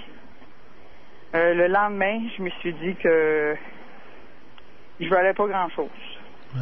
Fait que je suis partie aller voir ma mère. Puis je lui ai dit que j'avais été abusée par son mari. Parce qu'elle savait pas. Fait que j'ai tout dit là parce que moi, c'était fait, je m'enlevais la vie. c'était fini. J'étais une vidange. Parce que c'est ce que j'ai fait. Ça s'est passé au mois d'août 2000. Mhm. J'ai eu beaucoup de misère à m'en sortir. Puis ma mère, en place de m'aider, ça a été un rejet total. Elle m'a envoyé une lettre comme quoi que c'était terminé, qu'elle ne voulait plus rien savoir. Ben oui. Puis son mari, est-ce que c'était votre père ou c'était son deuxième conjoint? J'ai été abusée par le père, puis son conjoint aussi. Bon, ben, habituellement, Non, la même affaire. Ben oui, c'est la même affaire. Ben oui, C'est ça, écoute, j'écoutais l'intervenant. Oh! Ben oui, c'est Ouais, fréquent, ça. ça devait vous sonner des cloches, hein? Ben oui. Oui, pas mal. Par le Moi, père, par votre propre père et votre beau-père. Habituellement, ça Ouais. continue, ces histoires-là, parce que la mère qui ferme les yeux sur l'inceste, généralement, va recueillir un homme et elle va fermer les yeux sur les abus, la même chose. C'est un continuum. Mais le pire, c'est que moi, je l'avais dit à ma sœur à l'âge de 7 ans, puis elle l'a dit. Non, excusez. À l'âge de 9 ans, j'ai dit à ma sœur, quand ma mère s'est séparée. Oui. À 9 ans, je l'ai dit à ma sœur. Ma sœur l'a dit à ma mère. Quand je suis arrivée de l'école, ma mère a dit, pourquoi tu l'as pas dit avant? C'est tout ce qu'elle a dit, là. Elle n'a pas rien fait d'autre. Elle n'a pas été faire des choses en avance pour dire, bon, ben, regarde. Sylvie, vous avez été utilisé comme appât sexuel par votre mère. Ben, c'est ça, j'étais bonne juste pour ça, moi. Oui, oui, je soupçonne qu'elle vous utilisait comme appât sexuel. Parce que là, c'est pas le fruit du hasard, ça, là. Et elle vous utilisait comme appât sexuel pour probablement garder le chèque de paye de votre père et avoir des faveurs financières de son autre conjoint. Ah, ça fait dur, hein? Ben oui, pour pas qu'il aille ailleurs, tu sais, ça fait que vous utilisez. Ça s'est beaucoup fait, Janine, au Québec et Sylvie. Ça s'est beaucoup fait. Il y a beaucoup de femmes qui ont utilisé une de leurs filles, ou des fois 2, 3, comme appât sexuel pour garder le bonhomme, garder la paye, pour pas qu'il aille le fourniquer ailleurs. C'est dur pour une petite fille de comprendre ça. Oui, oui, C'est non, très, il y a très rien à dur. Puis même comprendre pas- là-dedans. ouais, Il y a c'est ça. beaucoup de femmes qui l'ont fait et qui continuent de le faire. Ça se fait encore aujourd'hui, là. Moi, j'avais mis tout ça en arrière. Mais quand j'ai eu Ben ce là, viol-là à ben 40 oui. ans, Ben Ça oui. a tout rebondi, Ben c'est oui, sûr. c'est bien Hein? sûr. là, ça a fait dur. Mais là, Ouais. vous voulez plus vous voir, elle vous a écrit une lettre, puis Ah, oui, qu'est-ce qui ça est advenu de fait tout Qu'est-ce qui est advenu de tout ça? Dans quel coin du Québec, le viol à 40 ans? À Laval. À Laval. Oui. Je les ai jamais revus, mais je peux vous dire qu'il y a des odeurs de parfum que je suis pas capable. On reste toujours, hein, on reste comme avec une béquille toute sa vie avec ça. Oui. Je pense que le viol a été pire que l'inceste pour moi. Ben, si vous avez fait- Parce qu'il y a eu violence, là aussi. voyons, la Totale. violence, bien Non, sûr. mais l'inceste aussi a été violente par rapport à mon père. Ça a été beaucoup de violence. C'est-à-dire? Lui, il était dans, je sais pas, je vous ai déjà appelé à un moment donné, il était dans la gendarmerie royale. Fait que ça a été la matraque, ça a été le fusil. M'emmener dans le bois, puis me dire que c'est là qu'il était pour me laisser si j'étais pour parler. Ah, lui, il a utilisé les grosses menaces. Ça arrive, Oui. c'est relativement rare, mais ça peut arriver. C'est Oh, plutôt oui. inhabituel. Avec ton enfant. Alors, lui, il s'amusait à faire le genre, en plus d'être abusif, là, la domination, la terreur. Oui, Il mettait le paquet. c'est ça. Il s'amusait. C'est parce que ça devait l'exciter. C'est qu'il était sadique, en plus, lui, là, votre père. Un petit peu, oui. Il était pas juste pédophile, là, il était sadique, lui. Parce qu'il s'amusait à vous terroriser. Ça devait l'exciter, ça devait y foutre une de ses érections. Avez-vous déjà fait le lien entre lorsqu'il vous menaçait puis la fermeté de ses érections? Non. Non, parce qu'il était tout le temps en érection, là, quand j'étais jeune. Je peux pas vous dire, là. Ouais, mais ça l'excitait encore davantage. Il était toujours en érection? Vous l'excitiez à ce point-là? Oui, ça a l'air que oui. Ah oui, non, on vous le demande. C'est vous qui étiez là? Moi, oui. Ouais. Et probablement que lui utilisait les menaces, ces histoires de guns puis de garcettes puis 50 affaires, là, c'est que ça devait l'exciter encore davantage. Comprenez-vous? Ouais. Avec vous, il pouvait laisser libre cours là, à sa déviance. Sa Mais ça, déviance tu sadique. peux pas analyser ça là, quand ça se passe. Ah Une non, jeune jamais, fille, jamais. c'est C'est en sûr, rétrospective. après coup. Puis, écoute, c'est pas n'importe qui va vous emmener cet élément-là, là. Mais lui, c'était pas pour vous faire taire qu'il vous menaçait. C'était pour s'exciter. C'est bien différent. Ah oui, même pour aller m'emmener dans le bois puis dire, ben... Oui. Ah oui. Ah oui, lui, écoutez, il vous a pas torturé. Vous avez été chanceuse. Est-ce qu'il vous a déjà attaché puis vous torturez un petit peu? La pire chose qu'il a faite, c'est de me mettre nu dans le bois, puis c'était dans le temps des érables, là, puis j'ai grelotté ça, je me souviens. Ah oui, il est venu proche de l'attacher et de la torturer, Janine. Ah non, il y a des méchants. Puis c'est un policier, là. Oui. T'as des méchants Ben oui. maniaques là-dedans. Ah, il y a des hommes qui sont maniaques, ça n'a pas de bon sens. Ah oui, vous avez écoutez, vous avez pas assez proche d'avoir été attaché, puis... Ben, moi, je dis que j'ai pas... Moi, là, dans ma tête, moi, j'ai comme l'impression que peut-être qu'il aurait peut-être voulu me tuer. Oui. Mais oui, il était sadique, puis pour des raisons sexuelles.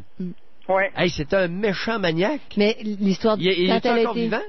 Est-ce qu'il est mort? Il est décédé. Hey, oui. maudite bonne chose, parce qu'il était dangereux pour vrai, celui-là. Oui. Puis il était dans la Gendarmerie royale du Canada. Oui. Méchant maudit maniaque. Ils peuvent pas plus le savoir, quel que soit. Hein, Pierre? Ah, la vie fait pas le moine. C'est ça. Exactement. Mais maintenant, quand vous nous dites, Sylvie, le viol, dans le fond, ça a été pire que tout ce que j'ai passé. C'est ça. Oui, la cerise sur le Sunday, là. Oui, parce que ça m'a fait revenir en arrière. Voilà. Mais là, ça vous a rappelé que votre père aussi, il avait des petites idées de vous passer à tabac. Eh, bateau! Il était pas que mort, de bonhomme. Non. Ouais, mais la honte, elle dit, je me sentais comme une vidange. C'est ça, Sylvie. Tu as honte de ce que tu es, mais ce sont les autres qui t'ont agressé. Hey. C'est les autres. Attendez un peu, Sylvie, quand il faisait ses sparages dans le bois puis tout ça, là, votre mère, elle était où, elle? Ça, là, je me suis toujours posé la question, Dr. Mailloux. Tout le temps. Parce qu'il venait me chercher, juste moi. On était 5 enfants. Il venait toujours me chercher, juste moi. Devant elle était au courant que vous partiez avec votre père. Oui, sûrement, voyons. Et qu'est-ce qu'elle alléguait comme raison pour vous amener là, des heures de temps pour ses sparages sexuels? Lui? Ouais. On se promenait en auto. Ah, OK. Alors, il aimait vous balader en auto? Oui. Puis votre mère, trop niaiseuse pour allumer. Puis se demandait, comment ça se fait que tu l'amènes Gisèle? Oui. Hey, y en a-tu des tartes au Québec? Hein? On l'a, notre cohorte de tartes au Québec. Oui. Ouais, bon, parce que probablement qu'il y a bien des femmes qui sont pas capables d'imaginer, qui peuvent pas imaginer que le père va aller jusque dans des excès comme ça. Si elles peuvent pas l'imaginer, j'espère qu'elles écoutent la tribune puis qu'elles vont savoir que ça existe. Elle écoute pas ça parce que je suis sûr de ça qu'elle écoute pas ça. Autrement dit, les tartes se font un devoir de pas écouter les sources de renseignement? Ah ben non, ça y touche bien trop. Ça détartrerait trop dur. Ben oui. Ah, parce que la peau est à vide, c'est quand t'as détartré. Merci d'avoir rappelé. On lâche pas. Bye. Niaiserie des fois qu'on dit. Merci Sylvie. Hey, c'est pas évident, on parle de ce sujet, c'est d'une lourdeur incroyable. Puis il faut continuer de vivre. Puis faut... Québec, my love. C'est ça. Hein? Alors la honte, c'est un sentiment dont on voulait parler aujourd'hui, dont on parle. Comment se fait-il que la honte souvent s'accroche à la mauvaise personne, à la victime, alors que c'est l'agresseur, alors que c'est les gens qui nous ont fait du trouble, qui nous ont mal éduqués, qui devraient être honteux.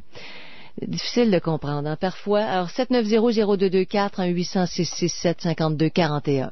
De retour au Doc Mayou. Retrouvons le psychiatre Pierre Mayou et notre animatrice, Janine Ross.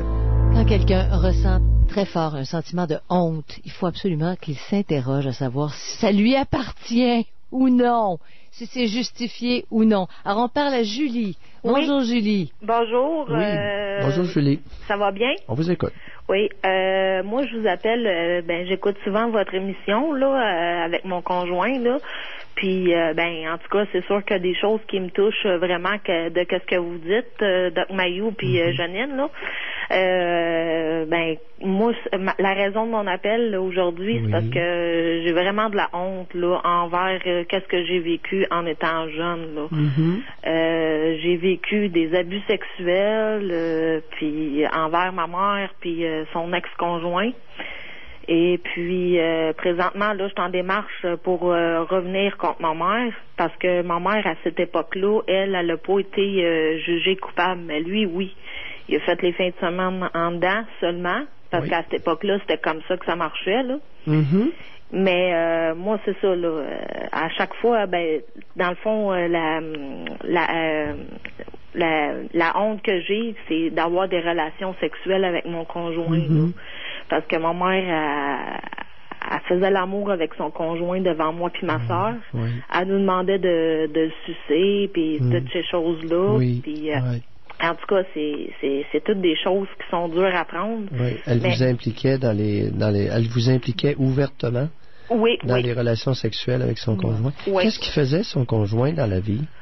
Lui, il était marié avec une femme, puis il était avec ma mère en même temps. Oui. Et puis, il y avait 2 enfants, là. Il y avait... Oui, qu'est-ce qu'il faisait comme travail? Dans quoi qu'il travaillait? Il travaillait pas. Oh. Il était sur quoi? Il s'amusait. J'imagine qu'il était sur l'aide sociale. Il était sur le bien-être? Oui. Et votre mère, est-ce qu'elle a déjà occupé un emploi? Oui, ma mère a déjà occupé un emploi, là. Qu'est-ce qu'elle a déjà fait comme emploi? Oh, elle en a fait beaucoup, là. Elle travaillait beaucoup, sauf que, je veux dire, dans ce temps-là, elle travaillait de nuit, là. Puis, tu sais, c'était genre, elle travaillait de nuit, puis toutes ces choses-là. Qu'est-ce qu'elle faisait de nuit? Comment? Qu'est-ce qu'elle faisait de nuit, votre mère? Oh, bonne question, là. Je m'en rappelle plus trop, là. Est-ce que le gars, quand il venait, là, puis qu'il y avait il s'amusait avec votre mère, puis vous deux, est-ce qu'il payait votre mère avant de partir? Non, il la payait pas, mais lui, qu'est-ce qu'il faisait, par exemple, c'est qu'à chaque fois qu'il venait à la maison, ce que je sais, c'est qu'à chaque fois que il venait à la maison, il fallait que moi puis ma soeur on l'embrasse comme si c'était notre conjoint. Là. Oui, embrasser avec la langue dans la bouche. Oui, avec la langue dans la bouche. Mais qu'est-ce qu'il laissait à votre mère? Pourquoi votre mère acceptait ça? Là? Qu'est-ce qu'il lui laissait? Est-ce qu'il faisait des travaux à la maison? Est-ce qu'il lui donnait de l'argent? Non, mais il passait quand il était pas là. Ça arrivait que des fois, il passait quand elle était pas là, puis il essayait de venir se coucher dans mon lit avec moi. Oui. Ou avec ma soeur. Mais j'imagine qu'avec ma soeur, ça allait été plus loin, là, mais avec moi, c'était non, tu sais, touche-moi pas. Puis, fait que j'ai porté plainte contre lui. Oui. Mais contre ma mère, c'est comme ça a rien donné, là. C'était en quelle année, ça, Julie? Oh, en 90. Ça a duré de 90 à 92. Puis les accusations comme contre votre mère puis tout ça, des accusations contre... quand elles étaient allées devant les tribunaux pour ça. Oui, mais ma mère, elle a rien eu. Elle a rien eu. Mais c'est ça, c'est au début des années 90. Oui, mais ma mère, elle a rien eu. Lui, il a juste pogné les fins de semaine en dedans. Puis, aujourd'hui, c'est sûr que là, gars, j'ai 4 enfants. J'en ai 2 placés en adoption. J'en ai un avec moi puis mon conjoint actuel. Puis, j'en ai un qui est placé chez ma mère, mais par la DPJ, parce qu'elle, c'est comme, vu que moi, j'ai porté plainte contre son ex-conjoint, puis contre elle, elle s'est retournée de bord aujourd'hui, puis, dans le fond, elle m'a porté plainte à DPJ, là. Oui. Et qu'elle garde un de vos enfants. Oui, elle garde mon plus vieux de 11 ans. Franchement. Puis là, j'arrête pas d'en parler à DPJ. Il disait, garde, écoutez, là. J'ai été abusée, puis tout ça, puis là, mais la DPJ, ils font rien, là, ils peuvent pas déplacer mon fils, ils attendent qu'elle agisse, dans le fond. Voyez-vous, et c'est vrai, Jeannine, tu vois, là, ces témoignages après témoignages concernant les travailleuses sociales, ça les dépasse, puis ça les intéresse pas trop, ces histoires-là. Qui dit que la grand-mère va pas initier le petit garçon? Non, là, c'est parce qu'elle... Oui, mais c'est pas une petite fille, c'est parce qu'elle vendait les petites, là. Ouais. C'est ce que vous ne savez pas, Julie, c'est ce que votre mère retirait. Oui. Il lui faisait des faveurs, il devait la payer par en dessous. Mais elle était sur l'aide sociale, il la payait pas, lui. oui. Puis votre mère travaillait de nuit, et puis, est-ce que votre mère s'est déjà prostituée? Ma mère, je sais pas, mais ce que je sais, c'est qu'elle aussi, dans son enfance, elle a été abusée par... Est-ce que votre mère pourrait s'être déjà prostituée? Je penserais pas, non. Vous dites, OK. Mais vous ignoriez ce qu'elle faisait la nuit? Je sais qu'elle était, quand elle était avec mon père... Quand elle était avec mon père, parce que mes parents sont séparés, quand elle était avec mon père, je sais qu'elle allait voir d'un bord puis de l'autre, là, puis elle trompait mon père. Non, mais ça faisait payer. Non, probablement, c'est ça, pour goûter les... Et là, elle a utilisé les petites pour fin de prostitution. Probablement. Oui. C'était un pédophile, ça, qui venait chez vous. Et elle vous vendait. Je pense qu'il faut pas être un grand devin, là, avec ce que vous nous racontez, pour soupçonner que votre mère vous vendait au gars qui allait chez vous. Puis elle s'arrangeait à un moment donné. Le type voulait être tout seul avec vous deux, tu sais. C'est ça. Et, puis Il donnait de l'argent en retour. Ça, je pense dans un cas comme ça, c'est assez évident. Mais Julie, ça doit vous révolter que vos enfants vous aient été enlevés à cause d'elle? Ben moi, ça me révolte. Puis ça m'a... depuis que mon fils est placé chez ma mère, il est placé depuis l'âge de 2 ans et demi. Oui. Puis moi, ben vraiment, là, ça me révolte. Puis j'aurais quasiment le goût de tout casser devant moi, un peu comme mon père m'a montré, là. Parce que lui, avec, dans ce temps-là, quand il a appris qu'on était abusés, moi puis ma soeur, ben il avait le goût de tuer, lui, là. Ouais. Fait que ça vous avez quel âge, là, Julie? Comment? Vous avez quel âge, là? Moi, j'ai 26. Bon, vous avez 26 ans, vous avez eu 4 enfants à date. Oui. Et il y en a 2 qui sont en adoption, qui ont été donnés en adoption. Oui, c'est le choix que moi j'ai fait parce que ma mère, elle essayait de les avoir avec elle. Et est-ce que ces 2-là qui sont placés en adoption sont bien? Oui. Oui, moi, je pense que c'est un bon choix que j'ai fait pour mes enfants, parce que, tu sais, tant qu'à avoir des enfants dans ce milieu-là... Ils sont rendus à quel âge, là, les 2 qui sont placés en adoption? J'en ai un de 8 ans et une de 4 ans. Bon. Puis d'après vous, est-ce que vous les voyez de temps en temps? Mes plus vieux, non. Mon plus vieux qui est chez ma mère, je le vois, là. Je suis en train de... Oui, non, mais je parle de celui de 8 et de 4 ans. Non, je les vois pas. Ça fait combien d'années que vous les avez pas vus, là? Ça fait depuis qu'ils sont placés, depuis qu'ils sont petits, là. C'est-à-dire, ils ont été placés bébés? Oui, ils ont été placés bébés. Pour quelle raison?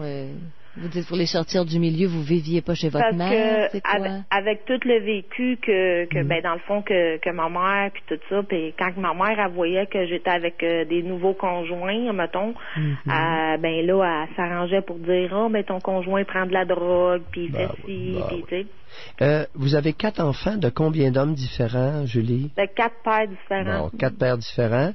Est-ce que vous avez un moyen de contraception à l'heure actuelle? Oui, oui. Qu'est-ce que vous avez comme contraception, là? Des pilules anti-bébé. Oui, mais ça, c'est bon, rien, là. Avez-vous l'intention de vous faire une ligature des trompes? Oui, parce qu'à mon dernier, j'ai eu un très dur accouchement. Ah! Julie, là, ça presse, la ligature des trompes. Ils vous ont pas proposé une ligature à ce moment-là? On est d'accord, là? Oui. On est d'accord. Et comment vous allez vous y prendre pour avoir votre ligature des trompes? À me faire opérer au plus vite. Par qui? Comment vous allez procéder, là? Par un médecin. Oui, le médecin de famille. Avez-vous un gynécologue à l'heure actuelle? Non, justement, c'est justement ça que j'ai de la misère à trouver. Passez par le médecin de médecine générale et faire vivre. Attendez, avez-vous un médecin de famille? Référé. Oui, j'ai un médecin de famille. Bon, est-ce que le médecin de famille pourrait vous référer au plus sacrant à un bon gynécologue qui va vous faire la ligature? Oui, probablement, oui. Hein? Parce qu'on arrête ça, les bébés, là. 4, là, c'est assez, là. Oh oui, 4, c'est assez. Hein? Ah oui. Puis allez-y, prenez rendez-vous, là. Oui. Le plus tôt possible. Sans lâcher votre pilule. Ça presse. OK, Julie? Bye. Puis sans lâcher sa pilule anti-bébé. Oui. D'ici là. Ça, c'est... Bien dit, ça. Bien. Oui. C'est important. Oui. Bon. Alors, on parle de honte. Mosaïque humaine. Mosaïque humaine. Mosaïque québécoise. Oui. C'est nous sommes tout ça.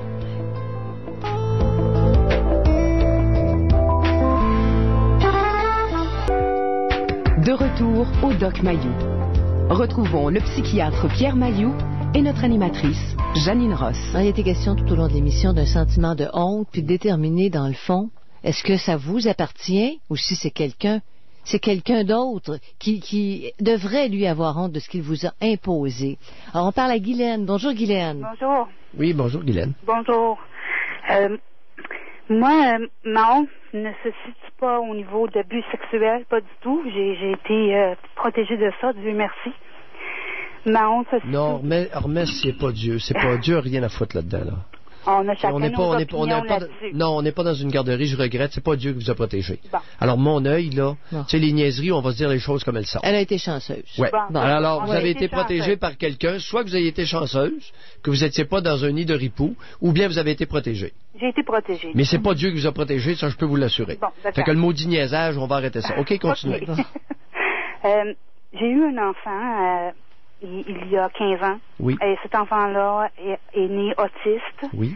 Avec un syndrome de Gilles de la Tourette et il a aussi un déficit d'attention sévère avec hyperactivité. Ben là, écoutez, il peut pas avoir tous les diagnostics, là. Oui. S'il est autiste... oui, il les a tous. Non, mais autistes, habituellement, là, ils ont un retard mental à différents niveaux, puis ça peut être... il est Asperger. Ouais, OK. Alors, c'est un autiste léger. Oui. Puis en plus, il y a un Gilles de la Tourette. Oui, léger aussi. Êtes-vous bien certaine que c'est pas un autiste qui est maniéré? Non. C'est en tout cas, peu importe. Bon, OK. Un autiste avec une possibilité de Gilles de la Tourette. OK. Oui. Et ma honte, c'est là. C'est-à-dire que quand il était jeune, à cause de son hyperactivité, il faisait plein de trucs pour me rendre folle, et il arrêtait pas 2 minutes. Et quand on allait dans les cliniques et tout ça, je ressentais beaucoup de honte parce que les gens me regardaient en voulant me dire, cet enfant-là, il est mal élevé. Oui. Et ça a continué longtemps, ça. Je devais reprendre mon fils parce que mon travail de parent, c'est d'éduquer mon enfant. Et à chaque fois que je le reprenais, il y avait toujours quelqu'un dans la famille pour me faire sentir honteuse ou coupable d'agir comme ça parce que cet enfant-là, il était supposément pas capable de raisonner. Mais est-ce que ça avait été diagnostiqué, là, tout ce que vous nous avez dit à ce moment-là? Ah oui, puis les gens comprenaient pas plus? Non. Non, ça dépend, Jeannette. Est-ce qu'il était médicamenté, cet enfant-là? Il a commencé à la médication à 3 ans et demi. 3 ans et demi? Oui. Est-ce qu'il était médicamenté de façon efficace pour contrôler son agitation? Moi, je crois pas, parce qu'il est rendu à 15 ans maintenant et c'est encore très problématique. Assez que la honte, je la ressens encore. Oui, OK. Alors, il prend quoi comme médicament? Actuellement, il est rendu juste avec du Concerta 36 mg. Ben, voyons, vous. Vous n'êtes pas sérieuse. Bon, c'est pas suffisant. Dans quel état est-il? Ben non. Premièrement, on ne donne jamais, et je ne donnerai jamais de psychostimulant à quelqu'un qui fait une psychose. Jamais, parce que ça empire la psychose. OK. Deuxièmement, je ne donnerai jamais de Concerta à un Gilles de la Tourette, parce que ça risque d'augmenter le trouble neurologique. Il est mal barré, là. Ben là, il y avait d'autres médicaments avant, mais depuis qu'il est rendu avec son père, là, son père n'accepte pas la médication du tout. Et là, il a tout fait changer ça. Le père n'accepte pas la médication. Non, il trouvait que je le droguais. Dans un sens, c'était un peu vrai, parce que, Et qu'est-ce que vous lui donniez comme drogue? Les médicaments que le pédopsychiatre me prescrivait pour lui. Qu'est-ce que c'était? Dans le temps, il y avait de la dexédrine. Ben, c'est la même chose que le Concerta. Bon, il y avait de la dexédrine, il y avait du Risperdal. Bon, Risperdal encore. Clonidine. Pardon? Clonidine. Oui, la clonidine que je n'utiliserai jamais de ma vie. Parce que c'est un hypotenseur. Ça diminue la pression d'un tuyau. Mais le Risperdal, là, on commence à jaser. C'est un antipsychotique. J'en prends moi-même du Risperdal. Bon, pourquoi vous prenez du Risperdal, vous? Une petite psychose? Disons que c'est pour contrôler mes obsessions. Les obsessions comme? Comme... je fais de l'automutilation, je m'en rends pas compte. Puis quand je prends pas ce médicament-là, c'est pire. Ça recommence. Bon, ça aide? Ben, oui. Sauf que ça fait engraisser, j'aime pas ça. Non, le Risperdal fait pas bien engraisser. Cherchez autre chose. Parce que je vous dis, moi, c'est assez rare, le Risperdal, là, ça fait pas des grosses tonnes. Le Zyprexa augmente l'appétit chez les femmes, oui. Mais le Risperdal, là, vous avez pris combien de livres, supposément, dû au Risperdal? Oh, mais regardez, je vais être franche avec vous. Il n'y a pas juste le Risperdal qui fait engraisser. Je souffre de fatigue chronique et de fibromyalgie. Je prends d'autres médicaments et probablement que parmi cette gamme-là, il y en a plusieurs qui me font engraisser. Y compris le fait de trop manger et de ne pas être très actif. C'est ça. Non, les médicaments, c'est comme la ménopause. Ça a le dos large. Et des fois, on ne fera pas croire n'importe quoi, n'importe qui. Mais parfois, c'est vrai. Ceci étant dit. La médication du gars de 15 ans, il nous reste 30 secondes, Pierre. Oui. Bon. Pourquoi le père est réfractaire si ça peut aider son garçon de 15 ans? Oh, ben là, c'est un long débat. Il faudrait en parler avec lui. J'ai aucune idée pourquoi c'est un long débat. On pourrait allonger longtemps là-dessus. Oui. J'y ai prêt à l'endurer que je voulais parce que dans le cas d'un Asperger, d'un autiste, il parque sur son Game Boy. Pardon? Il parque sur son Game Boy. Ben oui, il parque sur le Game Boy, puis dans le fond, le parque là ou le parque ailleurs, tu sais. C'est discutable, hein? Allez, Guylaine, amusez-vous bien. Vous l'avez pas, là? Fait que profitez-en pour vous épanouir. Qu'est-ce que vous en dites? Ben, à demain. Bon film, Marie, mais...